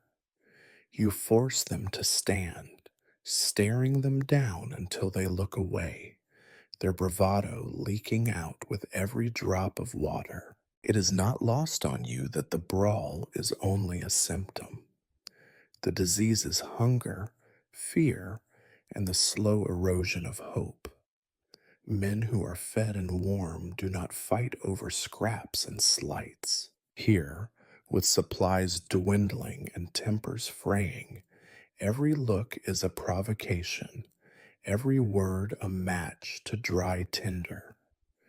The courtyard is your kingdom, and the only law that matters is survival. You send Oleg to sleep in the stable, away from the others, and order Grigor to the kitchen for scraps. Cold comfort for a bruised ego. You warn them that the next fight will earn them a night in the stocks, but you both know the threat is empty. The stocks are already full, and there are only so many punishments to go around. The rest of the men slink away, muttering, watching you with the wary eyes of animals who know their master's patience is finite. You wonder, not for the first time, how many more nights you can keep the lid on the simmering anger that bubbles up in these confined spaces. You wonder how many more men you will lose, not to the sword or the pox, but to fists and fury, and the gnawing realization that nothing ever gets better. You patrol the courtyard, searching for signs of escalation, a glint of steel, a missing tool, a cluster of men speaking in low tones. You find nothing but evidence of poverty, broken sandals, torn shirts, muddy footprints leading nowhere. You find the dog again, licking the mud from a dropped crust of bread, eyes shining with the only kind of hope that survives here. By the time dusk deepens to night, the brawl is already fading into memory. Oleg and Gregor are forgotten by everyone but themselves, nursing wounds and grudges that will be repaid in time. You stand in the center of the empty yard, listening to the wind, the creak of the gates, the soft, steady throb of your own heart. Tomorrow, there will be another argument, another fight, another test of your ability to hold this fragile world together. As commander, you do not get to choose your battles. They come to you like hunger and disease, inevitable and exhausting. You sigh, feeling every year of your station, and make one last circuit before heading inside. The courtyard is quiet for now, but beneath the surface the tension coils, waiting for its next chance to erupt. You climb the steps to your quarters, wiping blood and mud from your hands. Through the window, you can see the faint glow of lanterns, the shadows of men moving towards sleep, or its restless imitation. You close the shutters against the night, knowing that no barrier is truly enough, but you pretend for a moment that it is. In the dark, the sounds of the brawl linger, a memory of violence, a promise that tomorrow will be just as long. It is said, often by men who have never held authority, that power brings solitude. In your experience, power brings crowds, endless faces, urgent voices, a thousand obligations crowding your every waking moment. True solitude, when it arrives, is a rare and brittle thing.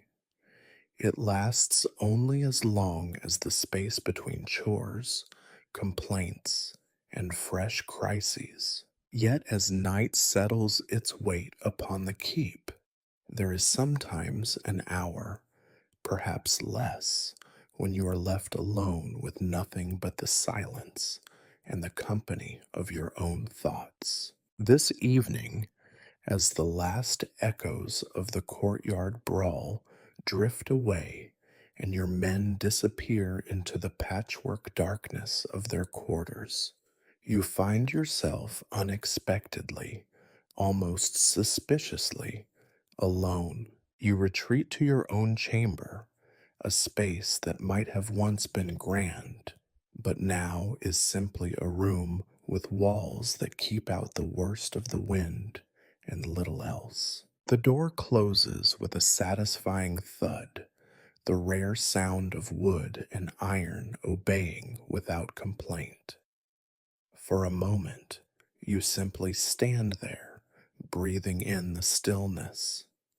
It is not silence, not really. The wind moans through the cracks. The timbers creak with the strain of another cold night. Somewhere below, a dog barks. Yet, compared to the constant demands of the day, this is blessed peace. You allow yourself the small luxury of sitting by the narrow window, looking out over the moonlit courtyard. The world is rendered in silvers and shadows. From up here, the stains and scars fade. The broken fence, the rutted mud, The bent forms of men huddling near faint embers, all are softened by distance and night. For a few precious minutes, you can pretend that you command more than a crumbling ruin on the edge of nowhere. You can imagine yourself as a figure in some illuminated manuscript, wise and just, the burdens of the day balanced with grace. But fantasy does not last long, and the cold seeps through the stone, gnawing at your bones. You shiver, wrapping your arms around yourself, noticing with distaste the state of your sleeves, frayed, patched, and stained. The candle at your table flickers, illuminating the stack of reports, letters, and ledgers you have promised yourself you will address later. There is always a later, and it always looks the same. In this rare solitude, your mind turns to memories, some welcome, most not. You remember dimly a childhood free of titles and duty. You remember laughter around a fire, a mother's hand on your shoulder, the taste of bread so fresh it steamed in the winter air. You remember dreams, ambitions that seem almost comedic now, glory, fame, a legacy that would echo through generations. You remember the first day you wore the commander's sash, the strange pride and terror of responsibility. You remember, too, the slow, grinding realization that command is more about keeping things from falling apart than building anything new. You let your head fall into your hands. Your body aches, not from battle, but from the attrition of worry, of unending vigilance. Your mind runs through lists. How much grain remains? How many men are sick? Which tools must be repaired? Which lies you will have to tell tomorrow to keep hope alive? You count failures because counting successes would not take long. There are moments, rare and private, when the burden of command feels like a physical weight pressing down on your chest. You think of those who rely on you, men, women, children, animals, even the damned stones of the keep, and wonder if any of them truly understand how close everything comes to ruin every single day. You wonder what would happen if you simply walked away, disappeared into the forest or the next village, let someone else shoulder the misery. You know you will not. The chains of duty are as real as any iron. Sometimes you speak aloud to the darkness. Tonight, your voice is a whisper, asking questions no one will answer. Am I doing enough? Am I any different from those I punish, from those I bargain with, from those I lead? The wind, for once, offers no opinion. You look around your chamber, a bed with a straw mattress that sags in the middle, a battered chest with nothing worth stealing, a threadbare blanket.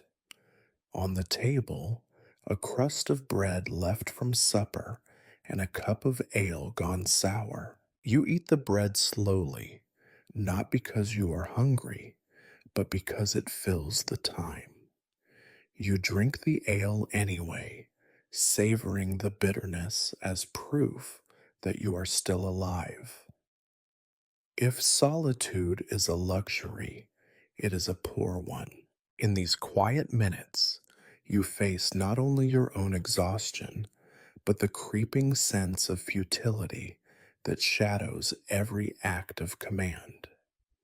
You wonder how many more nights you will spend like this, tallying regrets instead of victories. Yet something stubborn in you resists surrender. You remember your oath, your pride, and despite everything, the faint, ridiculous hope that tomorrow might be better, or at least no worse. As footsteps echo down the hall, you know your solitude is ending. Someone is coming, a messenger, a guard, another crisis needing your decision. You stand, smooth your hair, square your shoulders, and prepare to wear the mask again. Your brief window of solitude closes. The world outside waits, cold and indifferent. You open the door. Cleanliness is supposed to be next to godliness, but in your world, it is more of a rumor than a reality, a myth whispered by traveling monks and distant city folk. For most, a bath is a rare ordeal, somewhere between a penance and a calculated risk. You, as commander, are not immune. In fact, your so called privilege is merely this: you are allowed to go first, to face the scalding or freezing water, to set an example that no one truly wishes to follow. Tonight, the rare window of solitude closes with a cold draft, and you resolve, more out of duty than desire, to wash away at least the outer layer of accumulated filth. You gather your things: a thin bar of lye soap, a rag that was once white, and a battered comb missing more teeth than it has. As you cross the corridor, you ignore the sidelong glances of men who know what you are about to attempt. Some even wish you luck. The bathhouse is hardly deserving of the name. It is a squat, timbered room tacked onto the farthest wall, always colder inside than out.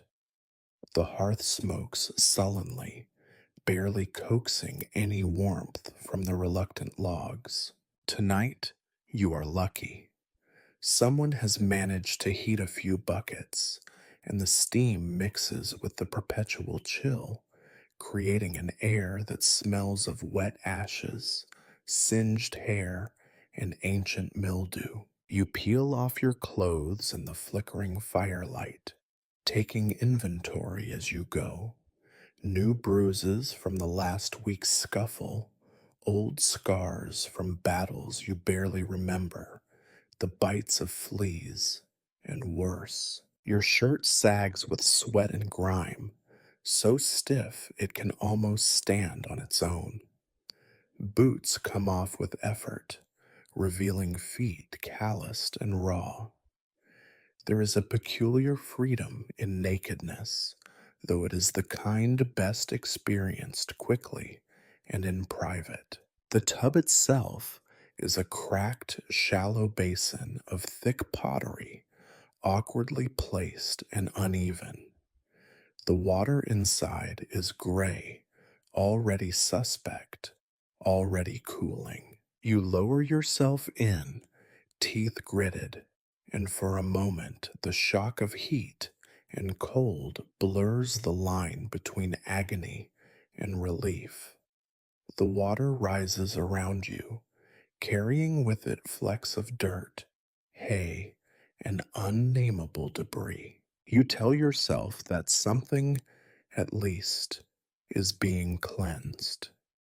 There is an art to bathing here, a sequence of hasty scrubbing, shivering, and silent prayer. You work the lye soap into a thin, meager foam, rubbing it over your skin until the filth gives way to rawness. It stings everywhere you have an open scratch, which is to say, everywhere. You comb through your hair, dislodging a parade of tiny, unwelcome guests. You remember, with dark humor, the legend that commanders never itch. Another lie: the bath is never just about washing, It is a ritual of vulnerability. Here, stripped of armor, rank, and clothing, you are as mortal as any peasant. The door rattles with every gust of wind, and you half expect someone, servant, messenger, or enemy, to barge in. Every creak is a threat, every shadow a possible humiliation. Once, years ago, a rat surfaced from the drain mid bath, and you have never really forgotten the way its wet fur slid against your leg. Despite the constant threat of interruption, you allow yourself a few moments to savor the meager luxury of warmth. You close your eyes and listen to the pop and hiss of the hearth, the muted voices of men outside, the lonely whistle of wind through the boards. Here, for a heartbeat, you are not a commander or a caretaker. You are only a body, sore and alive, soaking in water that grows dirtier by the minute. Of course, it cannot last. A knock comes, timid, apologetic. A young boy, barely more than a shadow in the doorframe, announces that someone is demanding to see you. You answer with a string of curses, then soften when you see his terrified eyes. You tell him to wait, but you know your time is already up. You finish scrubbing, douse yourself with the remaining bucket of cold water, and shiver as the last of the warmth flees your skin. Getting dry is another ordeal. The towel is thin, damp, and smells faintly of smoke. You rub yourself down as quickly as possible, teeth chattering, skin prickling with goosebumps. Dressing in cold clothes is its own punishment, and you fumble with stiff linen and creased wool, struggling to cover yourself before the next interruption. Boots, so recently discarded, are tugged back on with a grimace. You take a moment to look at yourself in the warped reflection of the tub, a body mapped with exhaustion, scars, and small acts of survival. You wonder if you look any cleaner or if it is just wishful thinking. You gather your things, combing through your hair one last time, and pocket the soap with the kind of care you reserve for your last piece of bread. As you leave the bathhouse, the night air hits you with a vengeance. Your hair freezes almost instantly, and you cough as the cold invades your lungs. Somewhere nearby, men joke about the smell of soap, a rare thing, almost as rare as laughter. You ignore them, keeping your eyes on the ground, willing yourself not to slip in the dark. Back in your quarters, you drop your soiled clothes into a corner, knowing they will be just as filthy by morning. The brief fantasy of cleanliness fades quickly, replaced by the familiar itch and the creeping suspicion that you have accomplished little more than moving dirt from one place to another. But for all its misery, the bath has served its purpose. You are reminded that you are, despite everything, still human, still capable of feeling cold and warmth, pain and comfort, still vulnerable, still stubbornly alive. You settle by the dying fire, wrapping yourself in the one blanket not claimed by mold, and listen to the quiet that comes after cleansing. You know the day is not done. The world outside is always waiting, but for now you are clean or close enough. You close your eyes and let your mind drift, knowing tomorrow the grime will return, and so will you. If there is one place more honest than the dungeon, it is the graveyard. Even the stones do not lie. In the morning, before the sun has burned off the mist, you make your way across the outer yard, boots still damp from last night's bath, skin raw where the lye failed to wash away the memory of filth. The graveyard lies beyond the last vegetable patch, its fence always leaning, its gate always open just enough to let in stray dogs and old fears. Inspection of the graveyard is not in any manual of command, but it is one duty you assign yourself, perhaps out of superstition, perhaps out of something like respect. Every death in your little domain passes through here, whether with ceremony or in secret, and as commander, you are both warden and witness to the slow expansion of this quiet empire of rot. You enter through the warped gate, pausing to reset the latch that never holds. The grass is sparse, trampled and faded, and the ground is uneven with old burials. Fog drifts in uneven ribbons, making it hard to count the stones, though you try. It is always good to know exactly how many graves you have. Today, you count 37 markers, though you are sure there are more. Some the earth has simply swallowed, others are unmarked, those whose names were lost to time or to indifference. The stones themselves tell the story of your command. The oldest are barely more than hunks of slate, the inscriptions smoothed away by wind and rain, as if the earth itself has grown tired of remembering. A handful of newer graves are marked with crude carvings, crosses, initials, the occasional wishful prayer.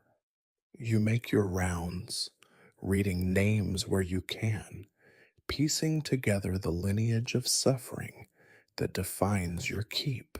Here lies old Marta, lost last winter to fever. There, two children taken in the spring when the river flooded. Beyond, a line of men with little more than unknown scratched into their stone. You kneel, more out of habit than piety, and clear away a tuft of grass from a freshly turned mound. The soil is loose, damp, smelling of earth and inevitability. You check the edges, looking for signs of tampering. Not that grave robbing is common here, but hunger makes men do desperate things, and you would rather not be surprised. Finding nothing, you move on, checking the older graves for the telltale signs of subsidence. Sometimes the earth sinks abruptly, a hollow in the grass that speaks of decay below. As you walk, your mind drifts. It is impossible not to think of mortality here. Each grave is a ledger entry, a tally in a column that only ever grows. You wonder who will be next, whose cough will not fade, whose limp will lead to infection, who will vanish into the woods and never return. You wonder, too, if you will end up here, under a marker carved by a hand that does not care to spell your name. You pause at a row of smaller stones, each marking the short span of a life that barely began. Here, grief lingers longer, sharper, unsoftened by the years. You think of mothers who wailed at the grave, of fathers who drank away the pain, of prayers spoken with more hope than conviction. You think of your own family, distant and fading, and wonder if any will remember your face when all is said and done. The graveyard is not only a place of endings, it is a barometer for the health of your command. A bad winter means more graves, a poor harvest, the same. Plague years are easy to spot. The graves are dug in haste, shallow and close, names abandoned for the sake of speed. Even the animals end up here. A horse buried at the far edge, its ribs poking through the thin earth. A favorite hound wrapped in an old tunic beneath the willow tree. In the far corner, near the ruined chapel, is the section no one speaks of. Here lie those who were hanged for theft, burned for witchcraft, or simply cast out for crimes too ugly to name. Their graves are unmarked, the grass thicker and more tangled, as if nature itself tries to cover the memory. You do not linger there, not out of fear, but because you have already given them as much of your attention as you can spare. You stand for a while, listening to the crows that gather on the fence, gossiping in low, amused tones. The air is still, heavy with the sweet and sour scent of decay. It is a quiet that settles in your bones. You pick up a fallen branch, fix a cross on a grave that lost its marker in the last storm, and wonder how long it will stand. You know the answer. Not long. Sometimes, in these moments, you find a strange comfort. Death, at least, is honest. It does not bargain or whine. It does not cheat or flatter. The grave accepts everyone, commander and peasant, thief and priest, with the same indifferent grace. Here, in the early light, your worries are put into scale. All your struggles, arguments, and plans end here, beneath the dirt. Before you leave, you say a few words, not a prayer exactly, but a promise to remember, if not names, then at least the fact of having lived. You close the gate behind you, knowing it will swing open again with the next wind, and return to the world of the living. As you walk back toward the keep, the sun finally breaks through the mist. For a moment, the stones of the graveyard gleam, each one shining like a silent accusation, or maybe a blessing. You do not linger. The world of the dead is peaceful, but your place, for now, is among the desperate, the hungry, and the not yet buried. You wipe the mud from your boots, square your shoulders, and face the day's next problem, comforted, in a bleak way, by the knowledge that sooner or later the graveyard will welcome you too. It waits for everyone, patient and silent, the only part of your command that never crumbles, never complains, and is always expanding. If commanding a keep is an art, it is one painted mostly in ink and tedium. Glory, if it ever existed, has long since bled from your days, replaced by an endless flood of parchment, wax, and dull repetition. You, who once imagined yourself the architect of battles and decisions, find instead that you are the chief clerk of complaints, excuses, and requests. The only sword you wield tonight is a quill. Evening descends with a sigh, pushing the last of the courtyard's gray daylight through your narrow window. The wind rattles the shutters, and the fire sulks in its grate, threatening to go out if you look away.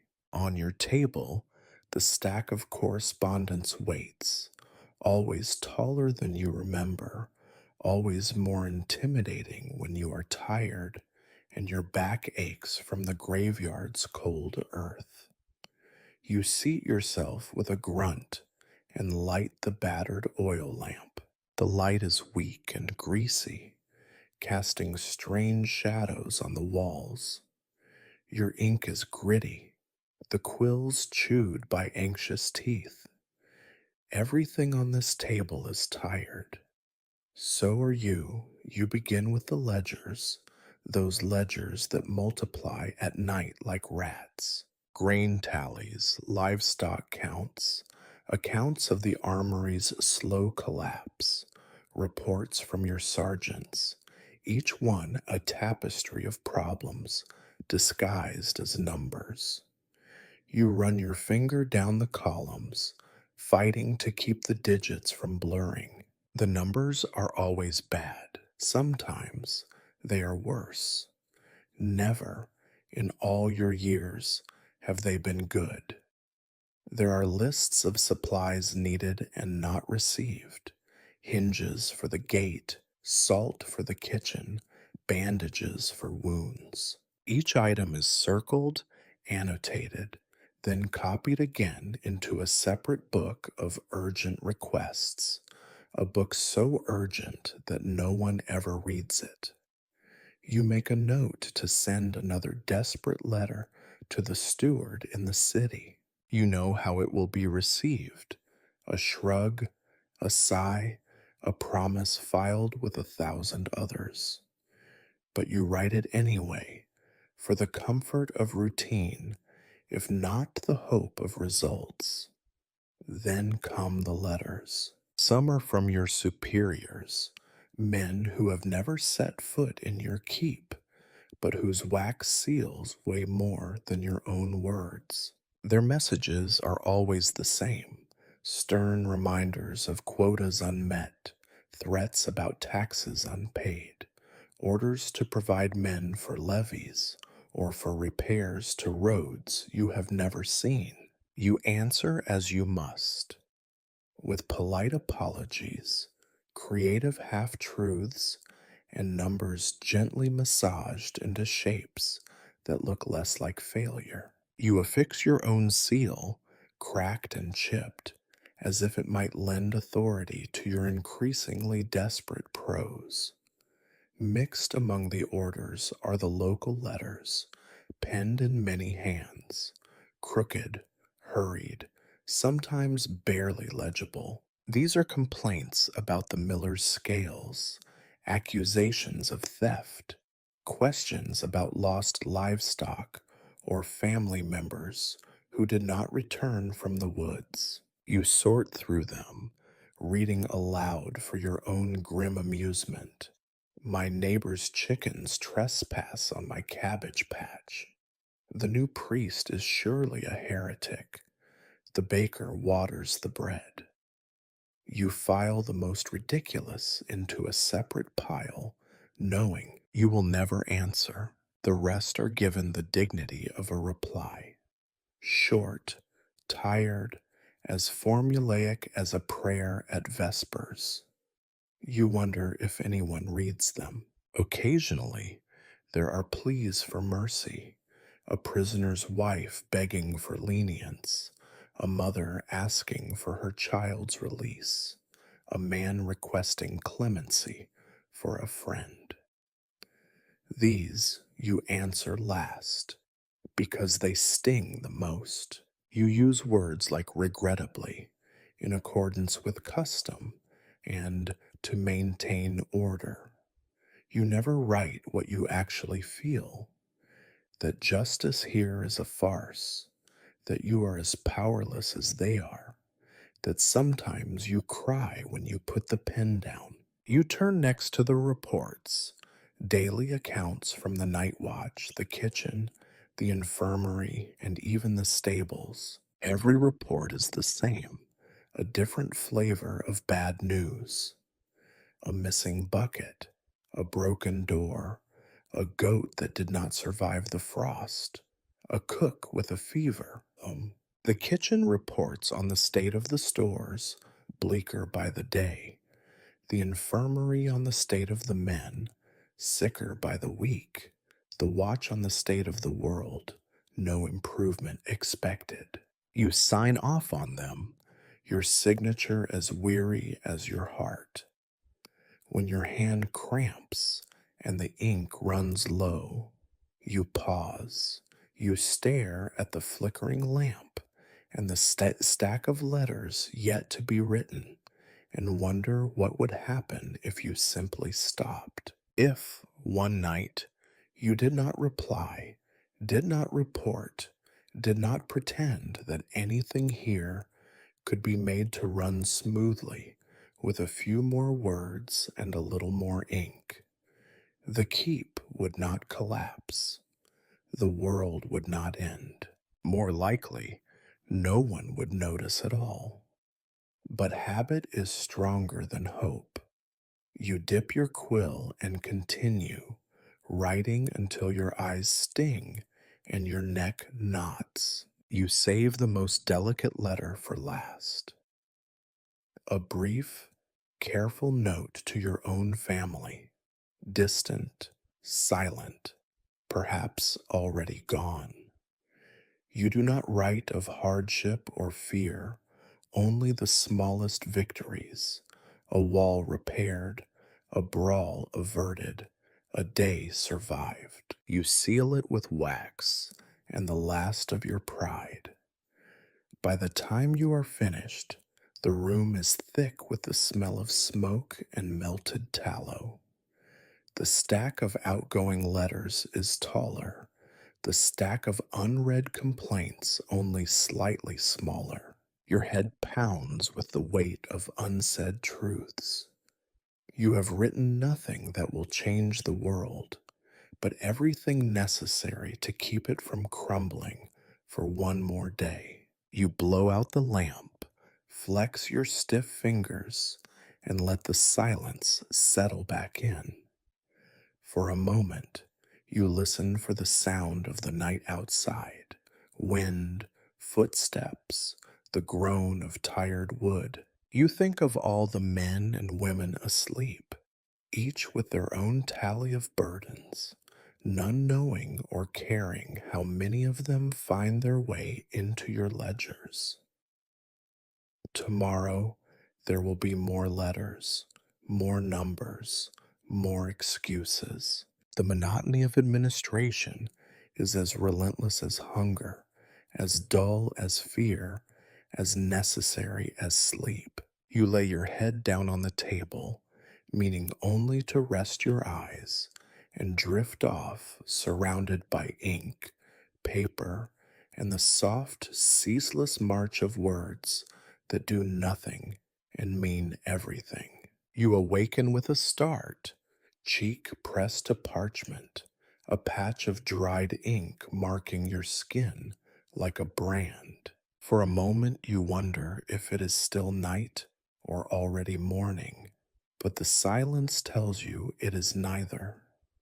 Only that uncertain hour when the keep settles into uneasy sleep, and all respectable men should be dreaming of warmer, fuller places. Instead, you are here, bone weary, summoned by the dull ache of hunger to the prospect of supper, if such a word can still be used. The hall, so recently the theater of negotiation and complaint, is now a shadow haunted cavern. The fire on the hearth has burned down to a red whisper, and the few candles that remain are guttering, throwing distorted shadows along the walls.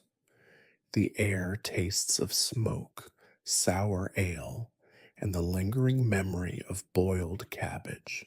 Your boots scrape the stones as you cross the floor, their sound too loud in the hush of near midnight.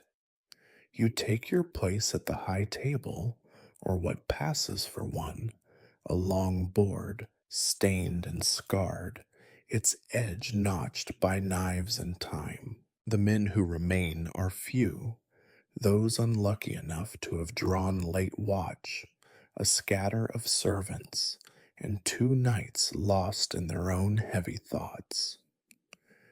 Each sits hunched over his bowl, shoulders sagging, heads bent low. Conversation, never lively these days, is absent altogether.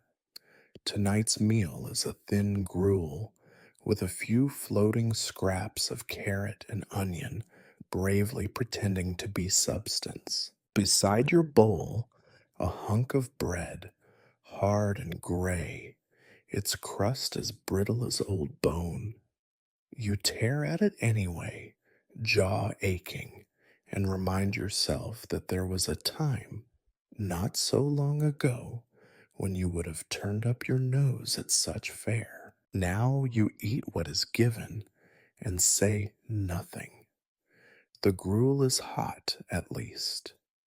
It warms your belly and stings your tongue, its flavor a blend of salt, regret, and distant memory. You wonder, as you eat, how many more suppers will be scraped from the bottom of the pot before the larder runs dry for good.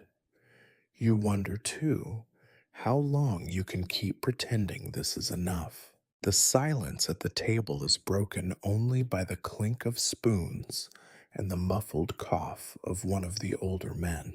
You watch them, their faces gaunt and eyes sunken, and realize that you are all becoming ghosts, clinging to routines because there is nothing else left to hold. In the shadows, the servants drift like wraiths, clearing away bowls before they are truly empty, their movements careful, eyes downcast.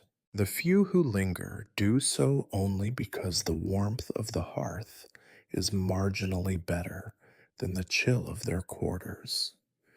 You pour yourself a cup of ale, cloudy and sour, and drink it quickly, grimacing at the taste. Someone offers a joke about wine from the South, the kind you have not tasted in years. It lands flat, and you find yourself smiling anyway, a brief, bitter curve of the lips that vanishes as quickly as it comes. As the meal drags on, you find your mind wandering. You think of better suppers, tables crowded with food and laughter, the smell of roasting meat, the luxury of choice. You remember, for a moment, what it was to eat your fill, to pass a plate to a friend, to laugh until your ribs ached. Those nights are gone, if they ever truly existed at all. You glance around the hall and see only survivors, each man clinging to the small mercies of the moment. A spoonful of broth, a rare smile, the brief warmth of the dying fire. You watch the shadows gather in the corners and try not to imagine what they might be waiting for. Someone mentions a rumor, whispers of a merchant caravan seen on the road, or a neighbor's field that yielded more than expected. You listen because hope is as necessary as bread and twice as scarce. You know, though, that most rumors are only stories told to make the hunger less sharp. You offer a non-committal nod and turn your attention back to your supper. At the far end of the table, a knight mutters a prayer, low and weary. Others make the sign of the cross, more out of habit than conviction. You bow your head as well, murmuring thanks not because you are grateful, but because you cannot bear the thought of losing even the ritual of gratitude. Eventually, the meal is finished. Bowls are scraped clean, bread rinds tucked away for tomorrow's breakfast, what little is left gathered and rationed for the sick or the youngest among you. You push back your chair and stand, every joint protesting, and realize that you are more tired than hungry. One by one, the others slip away into the darkness, leaving you alone with the dying fire. You linger, staring into the embers, and feel the weight of the day pressing down on your shoulders. You think about tomorrow and the day after, and how many more late suppers you will endure before someone finally breaks. You gather the ledgers and empty bowls, leaving the hall as you found it, dim, cold, and expectant. In the corridor, the shadows are thick, and you walk slowly, feeling every step in your bones. You pass the closed doors of your men and wonder, briefly, what dreams haunt them tonight. You wonder what dreams are left for yourself. Back in your quarters, you sit on the edge of your bed and listen to the silence. Hunger, you realize, is not just of the body. It gnaws at your heart, at your hope, at the very core of your command. Still, you lie down and close your eyes, knowing that, come morning, there will be another supper, another ration, another night. In the darkness, you whisper the last of your prayers, not for abundance, but for enough. Enough food, enough patience, enough strength to greet another day in the same cold, unending struggle. The embers die out. The keep sinks into silence. You sleep, if not well, at least deeply, as only those who have spent every last measure of themselves can. Tomorrow, the cycle begins again, long after supper, when the hall is swept and the embers have cooled to gray. Another ritual takes its place, the exchange of rumors and prophecies. This, too, is an unavoidable part of command, equal parts farce and necessity, where men attempt to fill the yawning void left by hunger, boredom, and fear with stories that never quite change anything, but also never seem to die. Tonight, as on so many nights, you find yourself drawn to the servants' quarters. It is a cramped, smoky chamber at the back of the keep, walls stained with generations of soot and laughter. Here, the men and women who keep your little world from collapsing gather to pass the long hours of darkness. You do not come as a commander, not really. Tonight you are just another soul in need of company, or perhaps only an audience for the old stories. The air inside is thick with the mingled scents of sweat, cheap ale, and wood smoke. A single candle flickers bravely in the center of the battered table, surrounded by bent spoons and the scraps of the evening meal. Around it, faces are painted in shadow, men with raw knuckles, women with tired eyes, children half asleep in their mother's arms.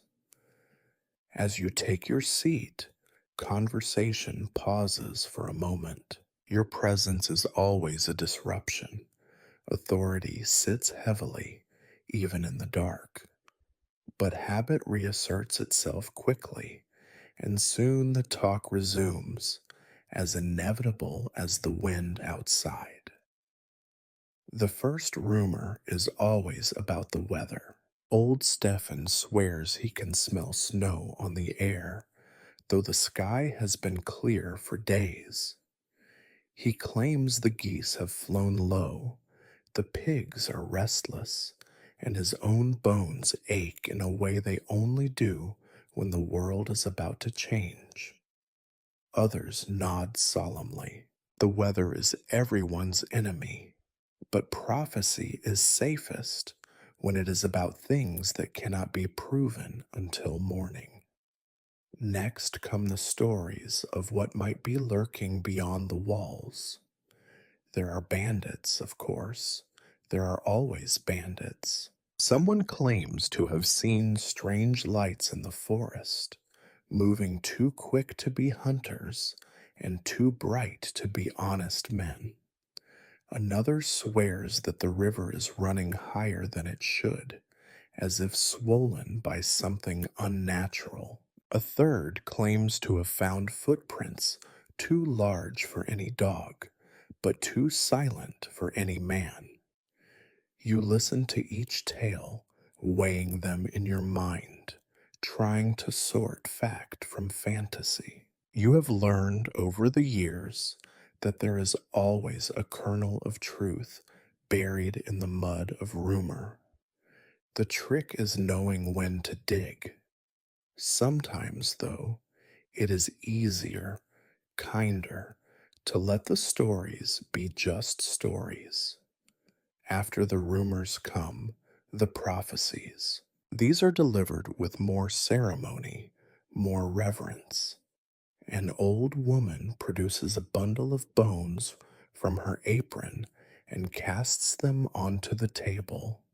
The bones clatter and spin, coming to rest in a pattern only she understands. She frowns, mutters a few words, and announces that someone will fall ill before the week is out, and another will find unexpected fortune, though, as always, the details are vague enough to be both comforting and useless. A boy, wide eyed and eager, claims to have dreamt of a black dog with red eyes, a sure sign of coming trouble, or so his grandmother insists. The others cross themselves, murmuring protective charms under their breath.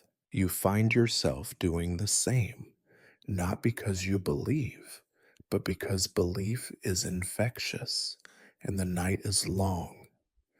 Occasionally, the talk turns to grander themes: the fate of kingdoms, the return of old kings, the end of the world.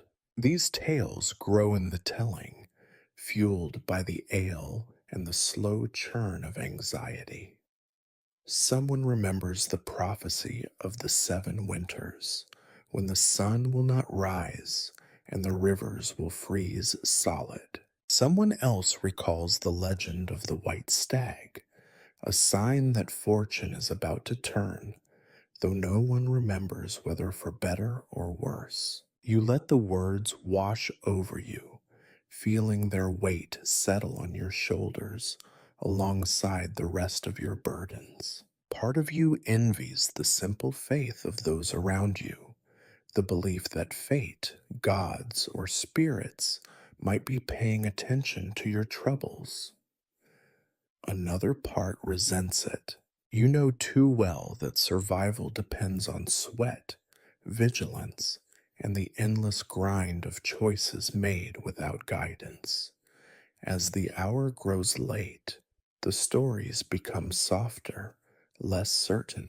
Someone tells of a ghost seen in the graveyard, a thin figure in a white shroud, weeping for her lost children. Another whispers of a cure for fever, hidden in a herb that only grows at the base of the oldest oak. The children, half asleep, are bundled up and carried away, their dreams already haunted by the fragments of tales they have overheard. You remain for a while after the others drift away, staring into the dying candle, watching the wax pool and solidify. The room grows cold and quiet, and you are left alone with the echo of voices, the scent of smoke, and the sense of being surrounded by lives as fragile as your own. You gather yourself, stand, and prepare to leave. At the door, the old woman catches your sleeve. She tells you, with a look both kind and hard that your fortune will change soon, but she does not say if it will be for better or for worse. You nod, unsure whether to thank her or laugh, and step out into the night. The keep is silent now, the only sounds the creak of the shutters and the distant, restless wind. You cross the courtyard, past the well and the gatehouse, past the chapel where prayers are still whispered in the dark. You pause for a moment, staring up at the sky, wondering if there is any message to be found in the scattered stars. Back in your quarters, you lie awake, replaying the rumors and prophecies in your mind. You try to recall the last time something truly changed, when a story became more than comfort, when a warning became more than a sigh. You drift into sleep, not sure if you hope for a sign or for the silence to continue. Either way, you know that by morning there will be new stories, new rumors, new hopes and fears. The keep survives as much on words as it does on bread, and you, commander, skeptic, custodian, must listen to them all, night after night, because in the end, what else is there?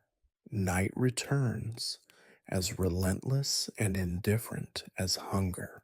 With the final candle guttering on your table, you gather yourself for the last, most private ritual of the day, preparing for another anxious night.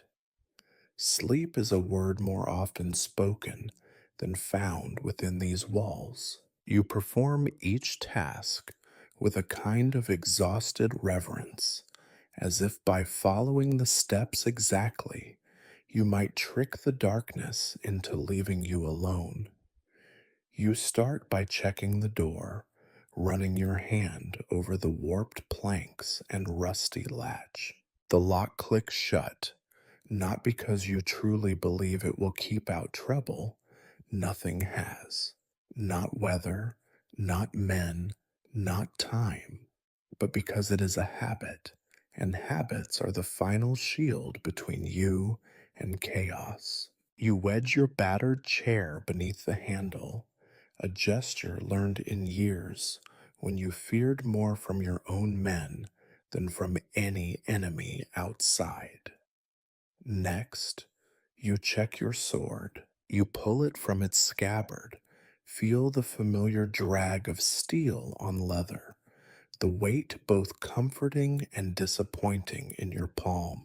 The blade catches what little light remains, revealing a new constellation of nicks and spots of rust that appeared since morning.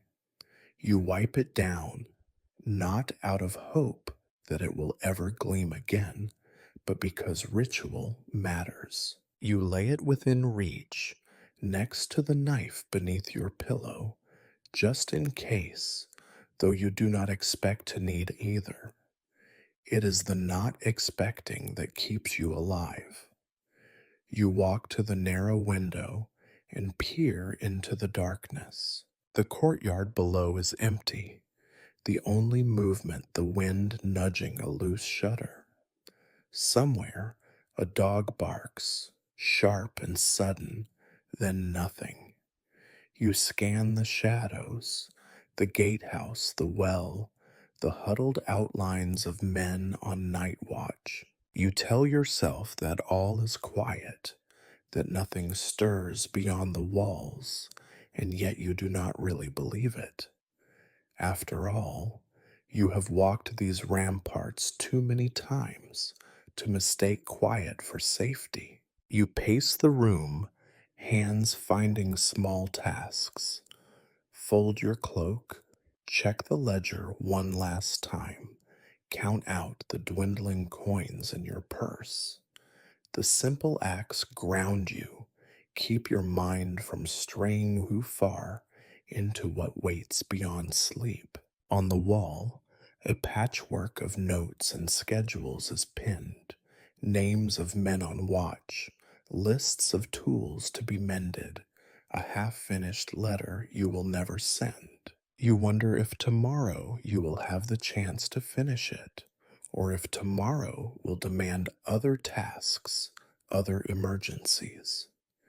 There is a kind of silence that comes only at night, when the last voices have faded and even the wind seems to hold its breath. In that silence, your own fears grow louder. You think of everything left undone, roofs that will not survive the next storm, supplies that will not last the winter, men who will not see another spring. You count these failures like sheep, and they do not lull you to sleep. You wash your face with what is left in the basin, the water icy, stinging you back to the present. You examine your reflection in the warped metal, eyes red rimmed, hair going white at the temples, lines carved deep by worry and cold. For a moment, you do not recognize yourself. For a moment, you wonder what it would be like to be someone else, somewhere else, a place where night is just the absence of light, not the presence of dread. You move to your bed, which is nothing more than a frame of wood and a mattress of straw that sags in the middle. The blanket is thin, patched many times, never quite warm enough. You lie down, feeling every ache, every bruise, every moment of the day pressing into your bones. You tuck the knife beneath your pillow and the sword beside you, fingers brushing the hilt before you close your eyes. Sleep does not come easily. The keep is alive with sounds, the distant murmur of men on patrol, the scrape of a rat behind the wall, the groan of beams settling under centuries of weight. Your mind refuses to quiet, replaying every conversation, every rumor, every failure. You remember the graveyard and the fresh earth, the taste of bitter ale, the words you could not bring yourself to write in the letters. You remember the prophecies and the laughter, the brawl and the bath, the faces of the living and the silence of the dead. You turn onto your side, seeking a position that will not aggravate your bad knee or the old scar on your shoulder. You pull the blanket tighter, listening to your own breath and the steady thud of your heart.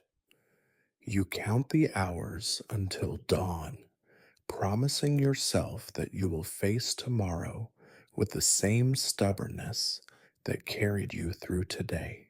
Some nights, when sleep finally comes, it is troubled and thin, filled with visions of crumbling walls, empty storerooms, and the cold hands of those you have failed. Other nights, you find nothing at all, just blackness, deep and empty, a reprieve that is neither rest nor peace. Either way, you wake before the sun, because that is what is required.